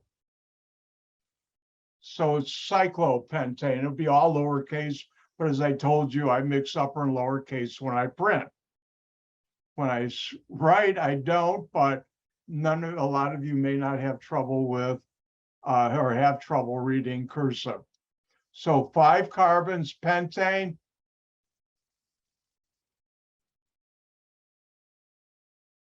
And it's a ring, cyclopentane. How many carbons in this molecule? Thank you, Ignacio. Am I pronouncing your name right? Thank you. And it's 4. And how do we name that? Well, you first go to this table. What would be 4 carbons? And you memorize this, and that's butane. 4 carbons, butane. Is this butane? No, it's a ring, not a square, because it's organic chemistry, and therefore we use the prefix cyclo as cyclobutane. Boy, time flies when you're having fun with organic chemistry. And Dr. What? It's time for a break. I'll see you in 5 minutes at 2:50, and we'll continue on with the rings.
Time to get going. I'm a whole 30, 40 seconds late. Oh, I'll go an extra 5 hours. No, I won't. All right, welcome back. Time for a public service announcement from your host, me, Dr. White. Don't forget tonight from 5 till 6:15 on a separate Zoom login, but on Zoom, I will be having my office hour in 15 minutes called office hour. And if you have any questions, come on by. I'll help you out. That's why I'm there. All right, we're talking about rings, and Dr. White loves rings. Speaking about this, let me get something important.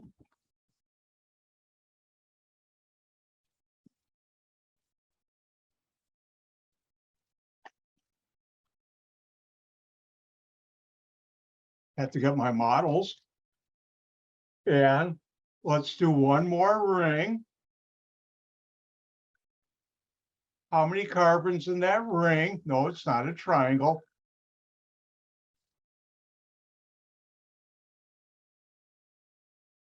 Hopefully you all pick 3. 1, 2, 3.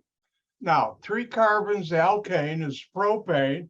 I'll let you write the number down. What's the name of that ring?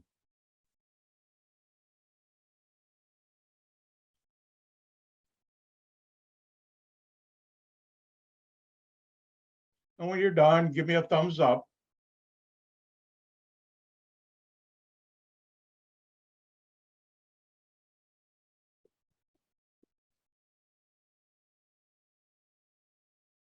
All right. Well, 3 carbons, propane. But it's a ring, so you have the prefix cyclopropane. All right, let's move on.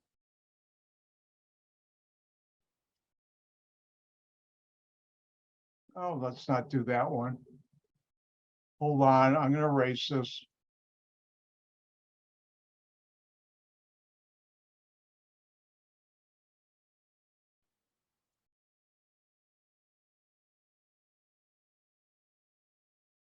And the question would be, what's the IUPAC name for this molecule? 3 points.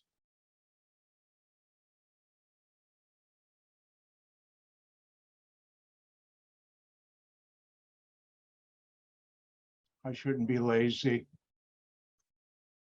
but I'm an organic chemist. It's hard to break habits like that.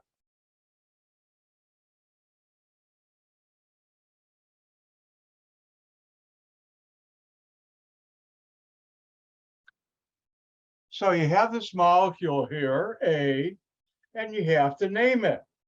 Well, the base name is a ring. How do you do that? How many carbons are in the ring? Not outside the ring, in. 1, 2, 3, 4, 5, 6. That's hexane, because you've learned that table. But it's a ring. It's cyclohexane. As soon as I say that, this is all spoken for. That's a cyclohexane ring. And am I done? No, guess what's the, oh, it's your good buddy, the methyl group.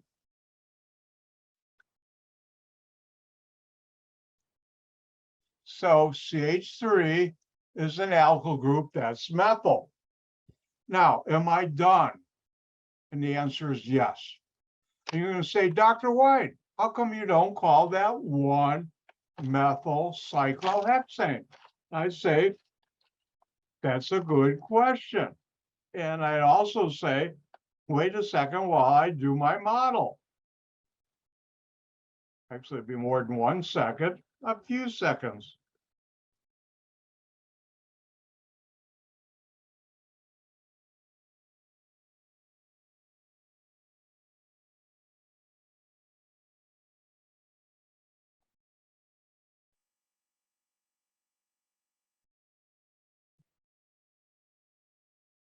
It's time for models.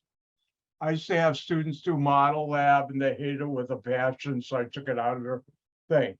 Now, If you notice here, forget about this right here. I have 6 carbons in a ring, cyclohexane. And this right here is my methyl group. Each line coming out is a hydrogen at the end, carbon to center. Now, here's my methyl cyclohexane. Now, what if I rotated it and drew it like this? Then is this a new molecule? No, I've just rotated it. So let's take a look at the drawing to show you what I just did with my model.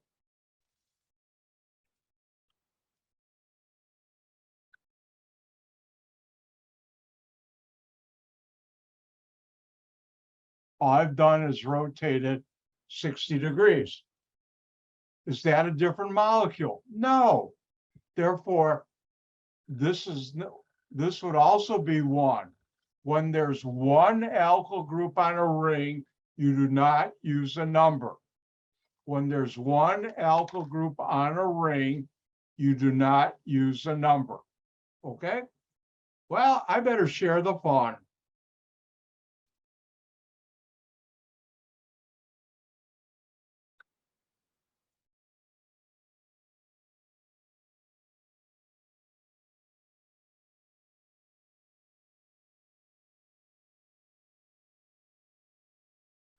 All right, here's a molecule, and you're asked, what is the IUPAC name for that? The first thing I'd ask you, do you see the ring? How many carbons in that ring?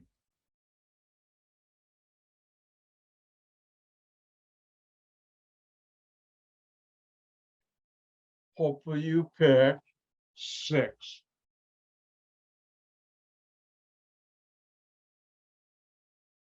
Every bend in a line is a carbon. And what do we call 6 carbons in a ring? Well, it's right above here.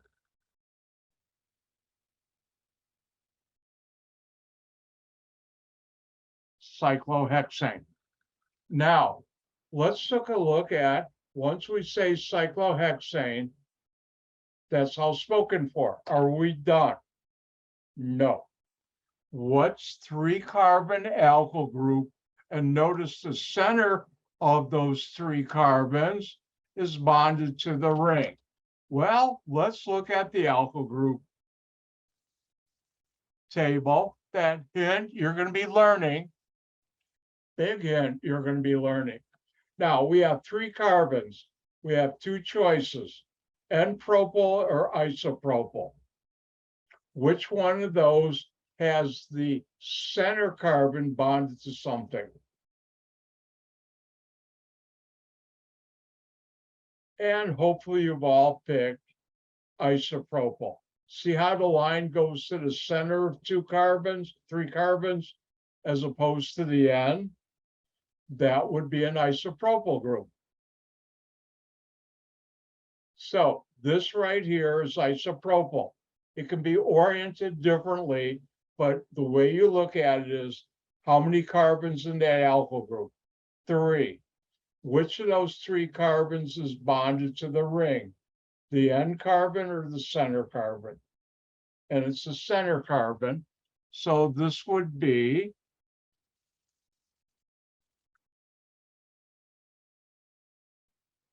isopropyl cyclohexane.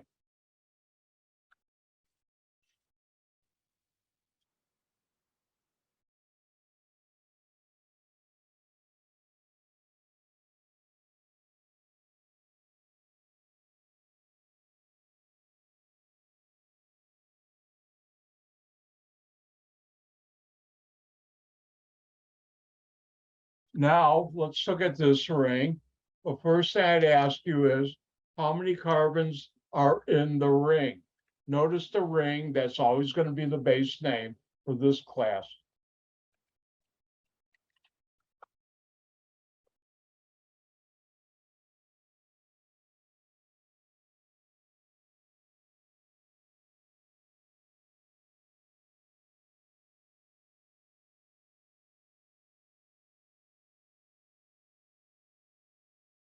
And hopefully by now, you all picked how many carbons? 5. Now 5 carbons is pentane. And what would be the name of that ring? What prefix to use begins with the letter C? Oh, I gave it away. And this would be cyclopentane. Don't forget the cyclo when you have a ring. Students have done that and they lose a lot of points on test 1. Now, as soon as I say cyclopentane, this is spoken for 1, 2, 3, 4, 5. Good news, on my test, it's like on the problem says, I use software to draw rings and they look real pretty because it's really good software. It's been around for many years. They upgraded, obviously, and it's called ChemDraw. And ChemDraw is the finest software for drawing organic molecules or any molecules. Now, am I done? No. How many carbons in the alkyl group? 1, 2, 3, 4. Ooh, we haven't done this one before. I made a funny. Be quiet, Dr. White. All right. Which of these 2 alkyl groups was the one you saw in the ring with 4 carbons? That's why I picked them. Both of those at the bottom have 4 carbons. Was it to the end or to the center of 3 carbons to 1 carbon? And the answer is to the end. What do we call that? N-butyl. See how I have 4 carbons? 1, 2, 3, 4. And it's the N carbon. So this would be N-butyl cyclopentane. Now, let me show you the difference between that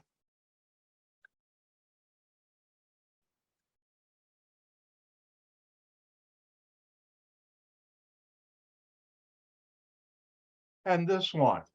How many carbons in the ring? 1, 2, 3, 4, 5. Pentane. And then it's a ring. Don't forget the cyclo. Students do that. And I'm being obnoxious to the amount of times tell you don't forget, so you don't forget. I don't like marking that wrong on a test. Help Dr. White out. And now this is spoken for. And notice the new alkyl group, I have how many carbons? 4. And notice 3 CH3s says center carbon that's bonded to my ring. And if we go back to the table, you'll be learning, hint, 3 carbons to center carbon, and that center carbon is bonded to something. That's called a tert-butyl, and starting next week, I'll be lazy and just call it a T-butyl. Dr. White loves T-butyl groups. So this would be tert-butyl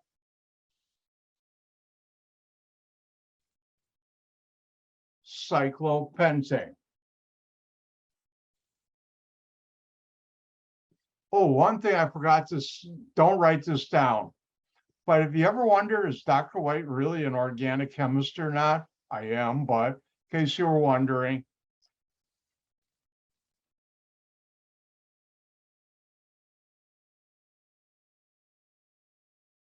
This is a ring. It's not that often used in organic chemistry. And don't write this down. You don't have to because you'll never see it on my test. 8 carbons is octane. And it's a ring, so it's cyclooctane. And whenever I come to a certain thing when I'm driving, I think of cyclooctane rings. Everybody watching? Look familiar? Whenever I come to a stop sign, oh, a cyclooctane ring. Now you know I'm an organic chemist. And I see that every time. All right, let's go back to ours. All right, the IUPAC nomenclature rules for cycloalkanes. And I should mention, I'll never ask you what are the rules, but I'll expect you to know how to use them. Now, the ring portion serves as a base name, how many carbons, but you add the prefix cyclo. Now, if only one substituent is present, no number is needed. Now, this gets a little tricky, this next part, but we'll work with it today, and we'll also have a chance in the practice problems. Two or more alkyl substituent groups are named and numbered the same as alkanes, except alkyl groups with the highest alphabetical priority is given the carbon number 1. Again, two or more alkyl groups are named just like we do the alkanes, except in going from end to end to get the lowest numbers, it's different on a ring. Alkyl groups with the highest priority, the alkyl group with the highest priority is always given the location number 1. Now, it's time for, oh, I am being generous, my second gift of the day for you. I will not hold you to this rule. If you mess and you switch them, I won't mark it wrong. So let's look at how this goes about.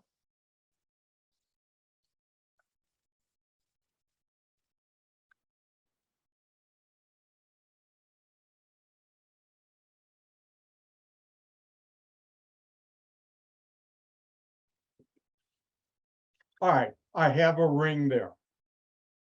And how many carbons are in the longest shape? How many carbons are in the ring? And the answer is 6. 6 is hexane. We've done that now. It's a ring, cyclohexane. Now, am I done? No. As soon as I say cyclohexane, this is spoken for. What do we have left? 2 alkyl groups. What's 1 carbon? Oh, look, it's your friend, the methyl group. What is 2 carbon alkyl group?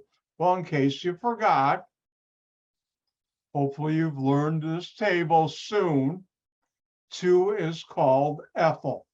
So we have a methyl and ethyl group on the ring. Now, you put the names in alphabetical priority, but I won't hold you to that. But I will hold myself to it, ethyl and methyl. Now, E comes before M, so this will be given 1. Then you number, listen carefully, either clockwise or counterclockwise to give it the lowest number. If I go counterclockwise, the methyl group is on carbon 2. If I go clockwise, 1, 2, 3, 4, 5, 6. Which is a smaller number? 2 or 6. Hopefully I'll pick 2. So that means the ethyl group is on carbon 1 and the methyl group is on carbon 2. Wow, that's a long name. 1 methyl, 2 methyl cyclohexane. All right, let me go through how I did this again. You've named the ring, 6 carbons, hexane. It's a ring, cyclohexane. We have left over a methyl group and an ethyl group. Now, I'm going to follow IUPAC, and this would be ethyl first, then methyl. The ethyl would have number 1, the methyl would be number 2. Now, since my 2 gifts I gave you, boy, am I being generous. If you put on the test, you put 2-methyl, 1-ethyl cyclohexane, I would mark it correct. If you got the numbers reversed, called the methyl 1, the ethyl 2, then that would also be correct on my test, but don't tell the IUPAC police because they'll come and arrest me. No, there are no IUPAC police, but it sounds good metaphor. Ooh, I'm using big fancy language now, a metaphor. Dr. White knows a little of his English too. And actually, I would accept 3 other answers.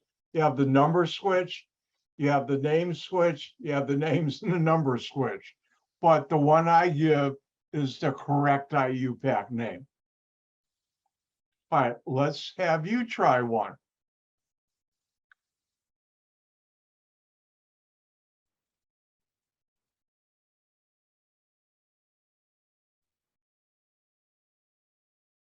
Five carbons is pentane.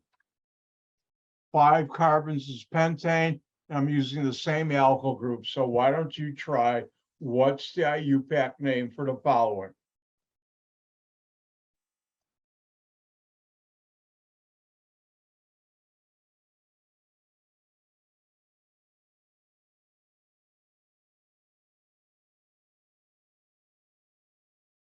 Again, things get a lot more exciting, but the first week or so, I have to spend on nomenclature because this is the way we communicate.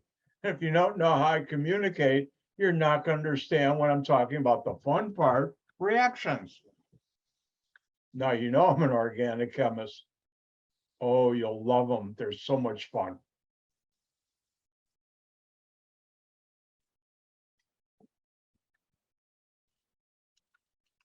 And when you're done, give me a thumbs up. If you're having problems, always feel free to come to my office hour.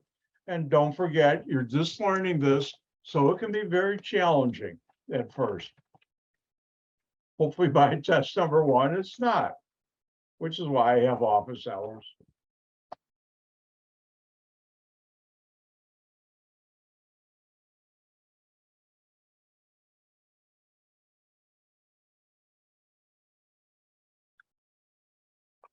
Again, when you're done, give me a thumbs up. Why don't you do it again if you're done? All right, I think everybody's done, so I better get to work. How many carbons in the ring? We have a ring, 1, 2, 3, 4, 5. That's pentane. Remember, it's a ring, so you need the prefix cyclo. Don't forget to put that there in test 1. And then what do I have? Let me first of all clean this up a little.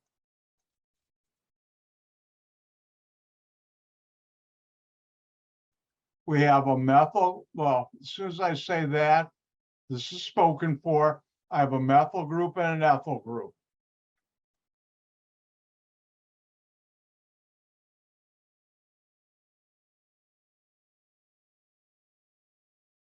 And once again, I'll follow the IUPAC, but there are actually 4 answers I'd accept on a test, but I'm going to do the only correct way by the IUPAC rules. E comes before M, that's 1. I go counterclockwise, the methyl is on 2. The other way, I'd be on 6, and you count such a way they get the lowest numbers. So this is 1 ethyl, 2 methyl cyclopentane. Now, if you have 2 of the same group, we use di.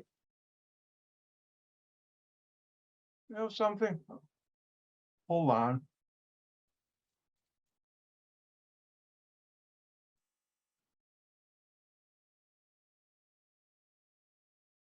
I always say, hold on. What are you supposed to hold on to?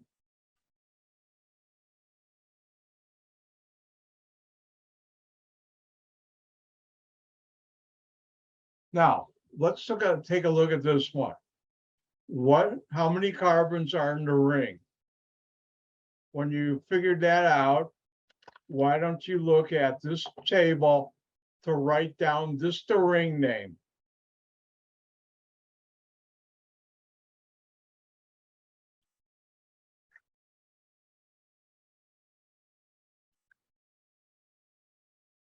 All right, did everybody get the ring name down? The base name? All right, so how many carbons in this ring? 1, 2, 3, 4. Now here, what's 4? Butane. Anybody look at a butane lighter and think of 4 carbons? I sometimes do. And it's a ring, so we need cyclobutane. Oh, look, once we say cyclobutane, what's left over?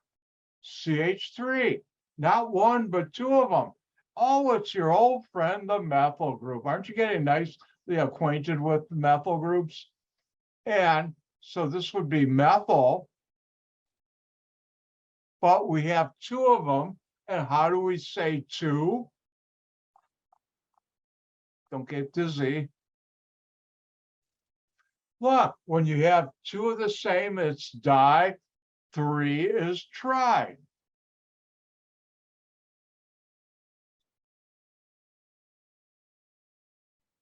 So this is dimethyl.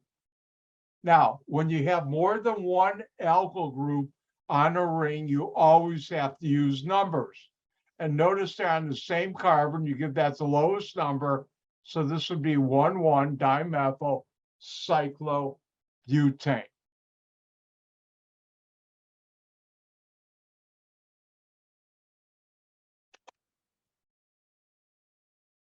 Does everybody see that? They're on the same carbon. Whenever you have di, you need 2 numbers. Even when they're on the same carbon, since they're the only things on that ring, you give it the lowest number, and that's 1.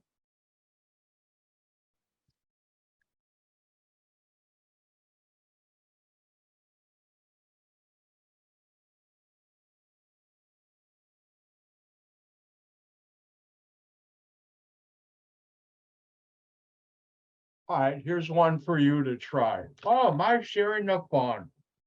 I say fun enough times, you'll believe me.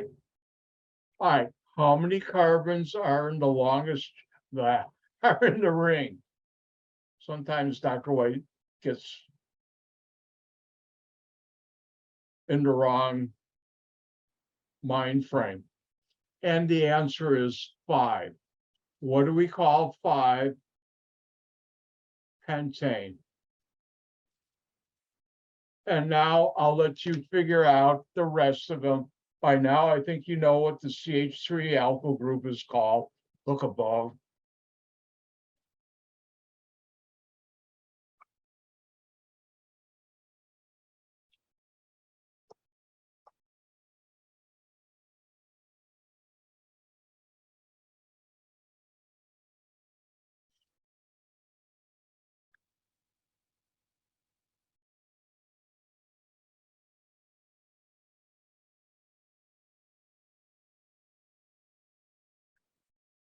And when you're done, give me a thumbs up. Or if you know the emoji, you can give me a thumbs down. A couple of months ago, they included that. Or you can do a smile picture or anything else. I don't think they have any politically incorrect emojis on Zoom. All right, everybody done? I think so. All right, we have a ring. How many carbons? 5. 1, 2, 3, 4, 5. Pentane. It's a ring. Cyclopentane. Am I done? Well, this is cyclopentane. No, I have your old friend, the methyl group, CH3. How many are there? 2. How do we show that?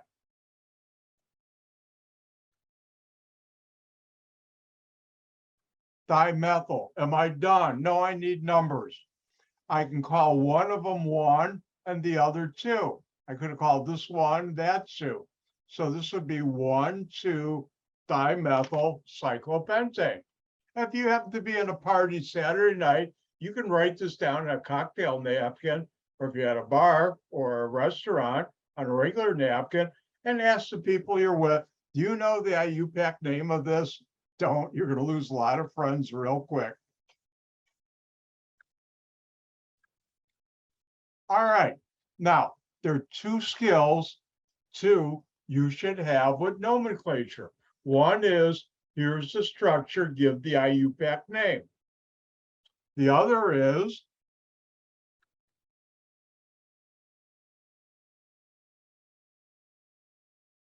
You'll understand when after test one why I'm writing that.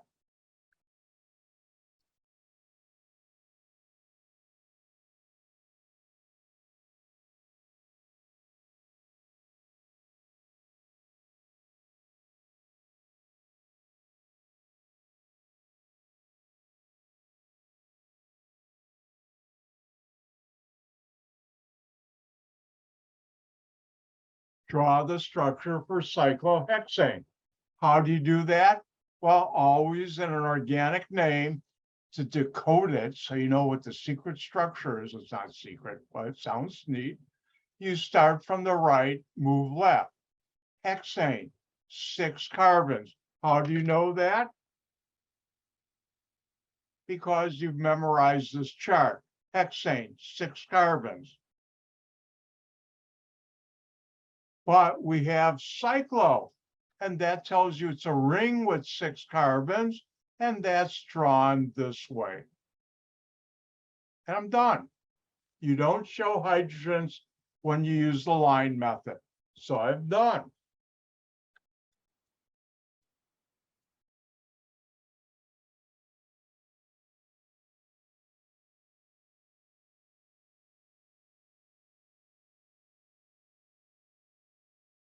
And why don't you draw a cyclopentane? I'll give you a big hint. Pentane, 5 carbons. Pentane, 5 carbons.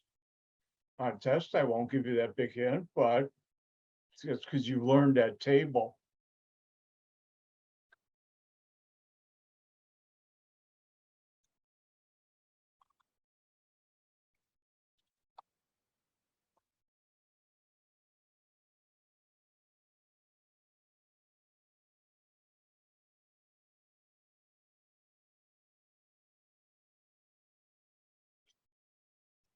And don't forget, give me a thumbs up when you're done.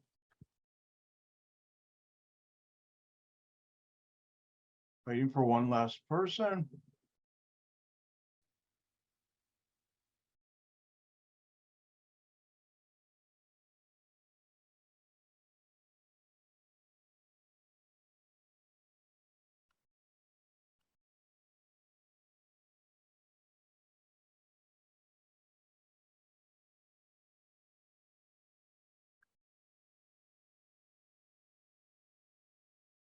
All right, let's move on.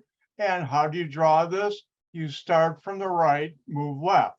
Pentane, 5 carbons. Cyclo, it's in a ring. Did I tell you? Let me see if I can draw a better one. That's better. Whenever I see a cyclopentane ring, I think of the little green houses in Monopoly. Oh, do I have time? I do. When I was little with my sister, by the way, my older sister is 7 years older than I am. My younger sister is 7 years younger. And when my younger sister hadn't been born yet, if I got sick or my sister got sick for some reason, the other person would get a cold or sick and be home from school together.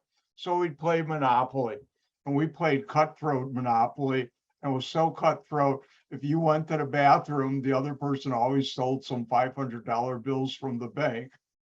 My sister did it, I did it. Shh, don't tell her I said that. But anyways, let's do another one.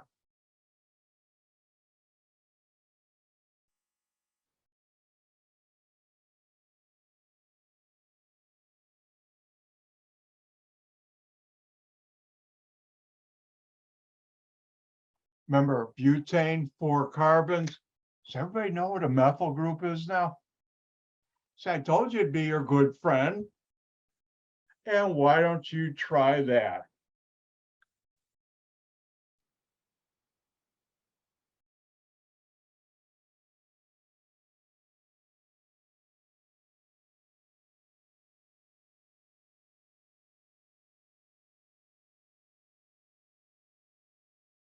And when you're done, give me a thumbs up. I see one person done.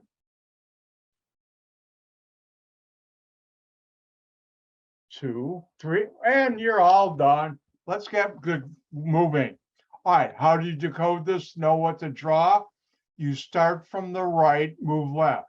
Butane, 4 carbons. Cyclobutane, no, that's a ring, not a square. Then I have a methyl. What is methyl? CH3. Now you can write it here, and there are 3 other ways. You could put the methyl group here, here, or here. All you're doing is rotating it around. And I'll give you another example. This would be perfectly correct too. And any one of those corners would have a methyl group. They would all be the same because this is my left hand, this is my left hand. Oh, look, it's still my left hand.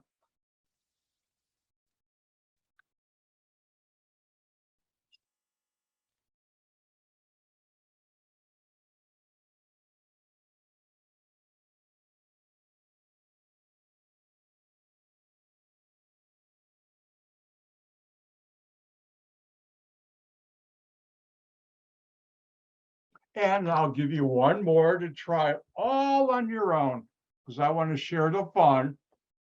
Draw the structure, 3 points each for 1,4-dimethyl cyclohexane. Your turn.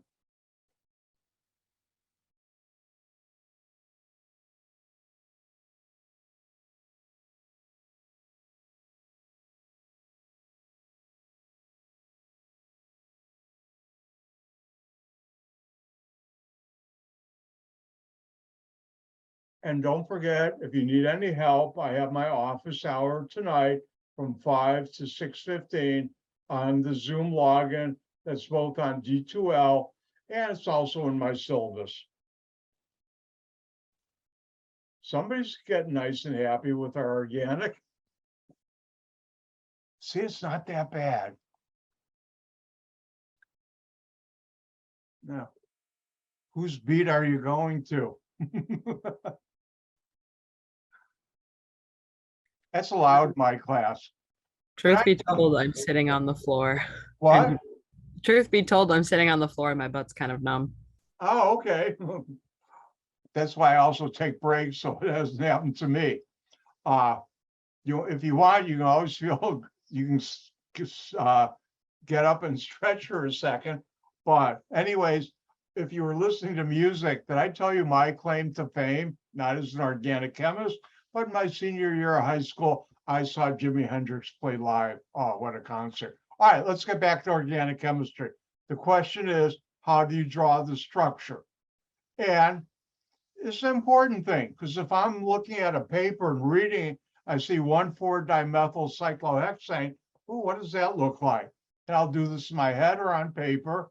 And you start from the right, move left. Hexane, 6 carbons. Cyclohexane, a ring with 6 carbons. Ooh, methyl, CH3. But di means 2. And where are they? On carbons 1 and 4. Most of you are going to call this carbon 1. And whether you go clockwise or counterclockwise, this is going to be carbon 4. Now, you won't do it, but I might.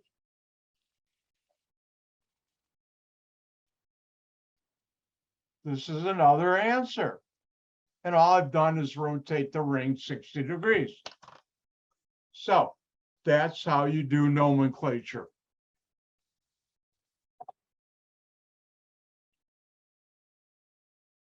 Now, I'm going to turn the switch off, click.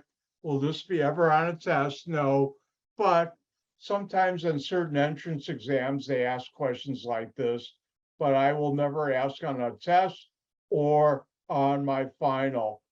And you all have witnesses in each other, plus it's going to be on the video that I said that. All right, but the boiling points of alkanes rise, they become higher the longer the chain length.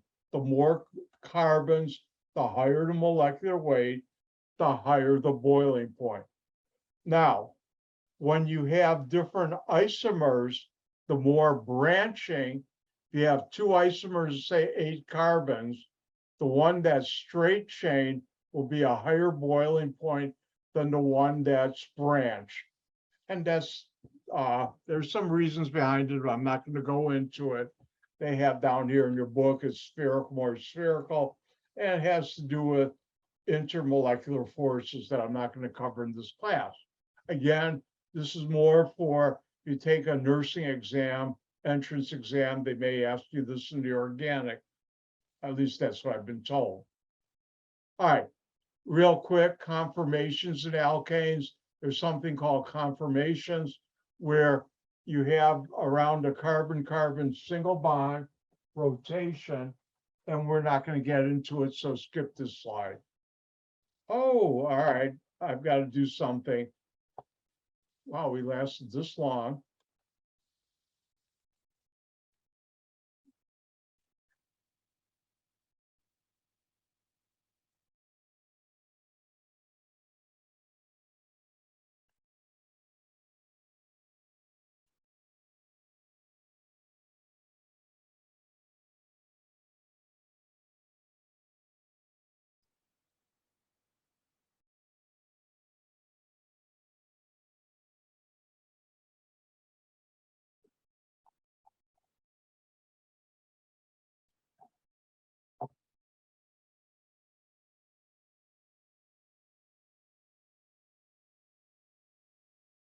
All right, before I open this again, now, one of the beauties, and it is beautiful, now you know I'm an organic chemist, is when you look at organic molecules, there's certain groupings of atoms we call functional groups. When you look at a molecule, there's certain groupings of atoms like oxygen, carbon, oxygen, nitrogen, certain ways in their bonding we call functional groups. And functional groups have similar chemical properties, how they react with certain reagents, and they also have somewhat similar physical properties. Now, what do we mean by that? Can everybody see the door right here going into my office here? If you look at that door, you know it's to come into or leave this room. Now, if you look at the door in your house, it's not going to look like that with this wood trim around it. Or if you were to look at the door to go into the chemistry department building at ECC, it's different than this. And your car door doesn't look like this, but you know the function of a door, however it looks. Well, the same thing in organic chemistry. We have what's called functional groups. And what you'll be learning are some of the key functional groups, how you name them and how you make them. And the fun part, how do you react them to make new molecules? And those are things just like a carpenter uses 2x4s, 1x2s, different wood and nails and screws to make things like a house. Well, we use these general reactions that the functional groups undergo to make new molecules that make things like, not this, whatever that is on my shoulder, get off. Anyways, like the dye on my shirt here, like the soap you use to wash your hands, and a whole lot of other things. Shampoo for your hair, what's left of mine, and all sorts of things. So let's look at our start. Alkanes are not technically a functional group, but they are. Let's look at the first general reaction. Now, general reaction, think of it as being a roadmap or GPS. It tells you where you're going to go to. If you were going to go from, say we were on campus at ECC, and you wanted to go to, say, Spokane, Washington, or Timbuktu, California, and there really is a Timbuktu, California, and you'd never gone there, and you don't know where it is in the United States, what's the chances of you getting there if you don't have a map or GPS? Zero. But if you have a map or GPS, you'll be able to get there. Well, general reactions are the same way. And the first general reaction I'm going to teach you, and I'm going to add to this.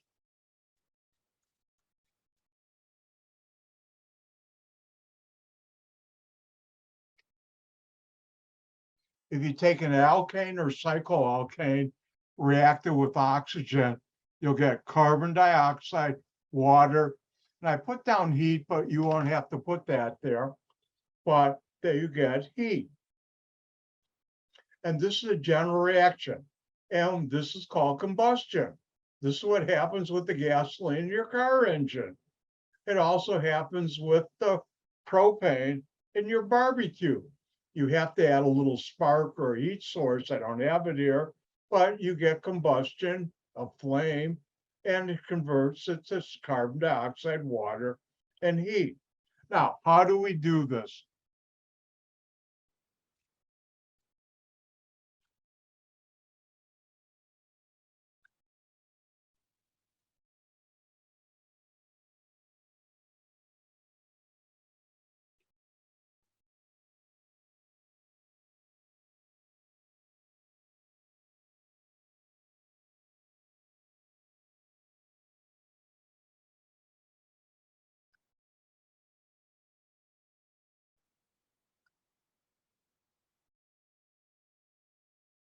Now, I should point out, just to remind you,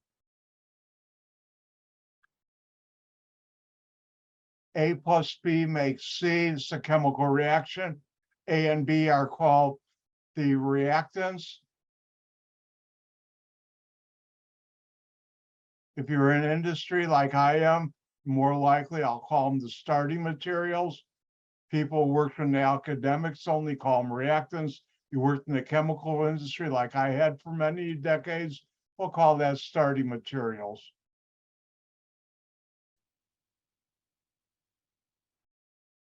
And at the head of the arrow, C is the product. And both, if you've worked in industry or if there's more than one products. So the question is, what are the product or products of the following reaction? How do you do that? Well, you look at the reactants. Oxygen, well, that's interesting.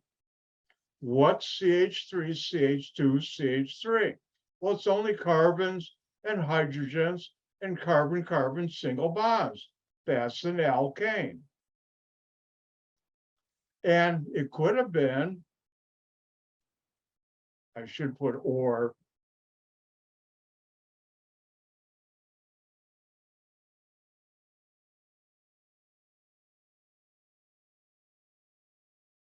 could have been cycloalkane.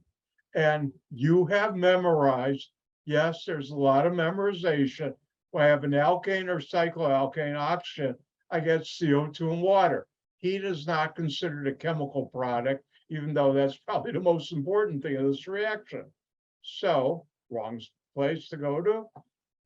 What do we get? Carbon, the general reaction tells us this. So up here, what are we going to get? This.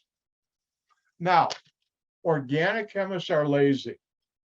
And unless you're going to do a mass balance or calculate the charge weights to make a certain amount of chemical, which I'll talk more about. I've done that in chemical plants, write procedures.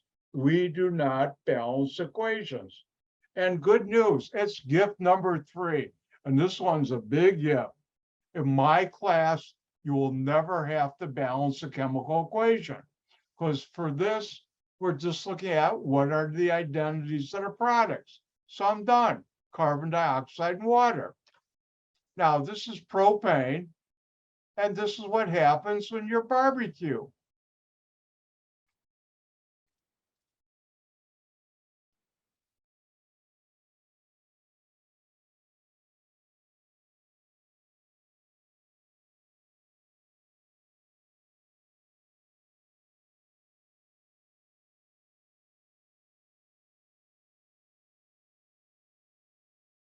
This is octane. You don't have to write the name down, but I am.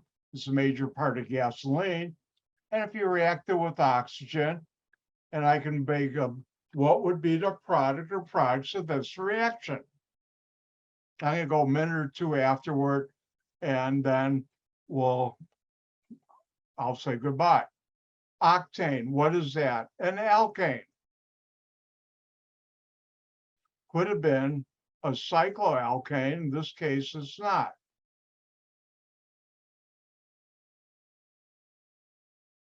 plus oxygen. What's the general reaction? CO2 plus water. So anytime I have an alkane, which octane is, what am I going to get? CO2 and water. And that's the roadmap that tells me right here, I'll get these two and I'm done. And that's how you do it. Speaking about done, I apologize for going a whole 120 seconds over. I'll wait until everybody's finished copying this. Did your foot wake up yet? See how nasty I can be? No, I'm just kidding. All right, everybody got it written down? All right, now, next Wednesday, we're just about done with chapter 2, the alkanes and cycloalkanes. Next Wednesday, I've done just about the whole chapter. It was just a minor thing I'll talk about. But on Monday, next Wednesday in lab, before lab, I will go through the alkanes, cycloalkanes problem set. You should work on it this weekend. Memorize those two tables. And if you have any problems, come to my office hour. Good news, you've survived the first week of organic chemistry. Yay! And with that, I'm done for today. I'm done for the week, unless you come to my office hour tonight. And I'll say, like my grandmother used to say to me, great lady, Grandma Greenman, Essie Greenman, and she'd always say in Yiddish, "Gehen gesund," which means go in health. And with the pandemic still going, I saw today, I think 500 people in the United States are dying a day from COVID-19. Sad. Anyways, I will say, "Gehen gesund," and I stole this from Granny of the Beverly Hillbillies TV show. Bye. Gehen gesund. I'll see you on Monday unless you come to my office hour. Bye now. Gehen gesund.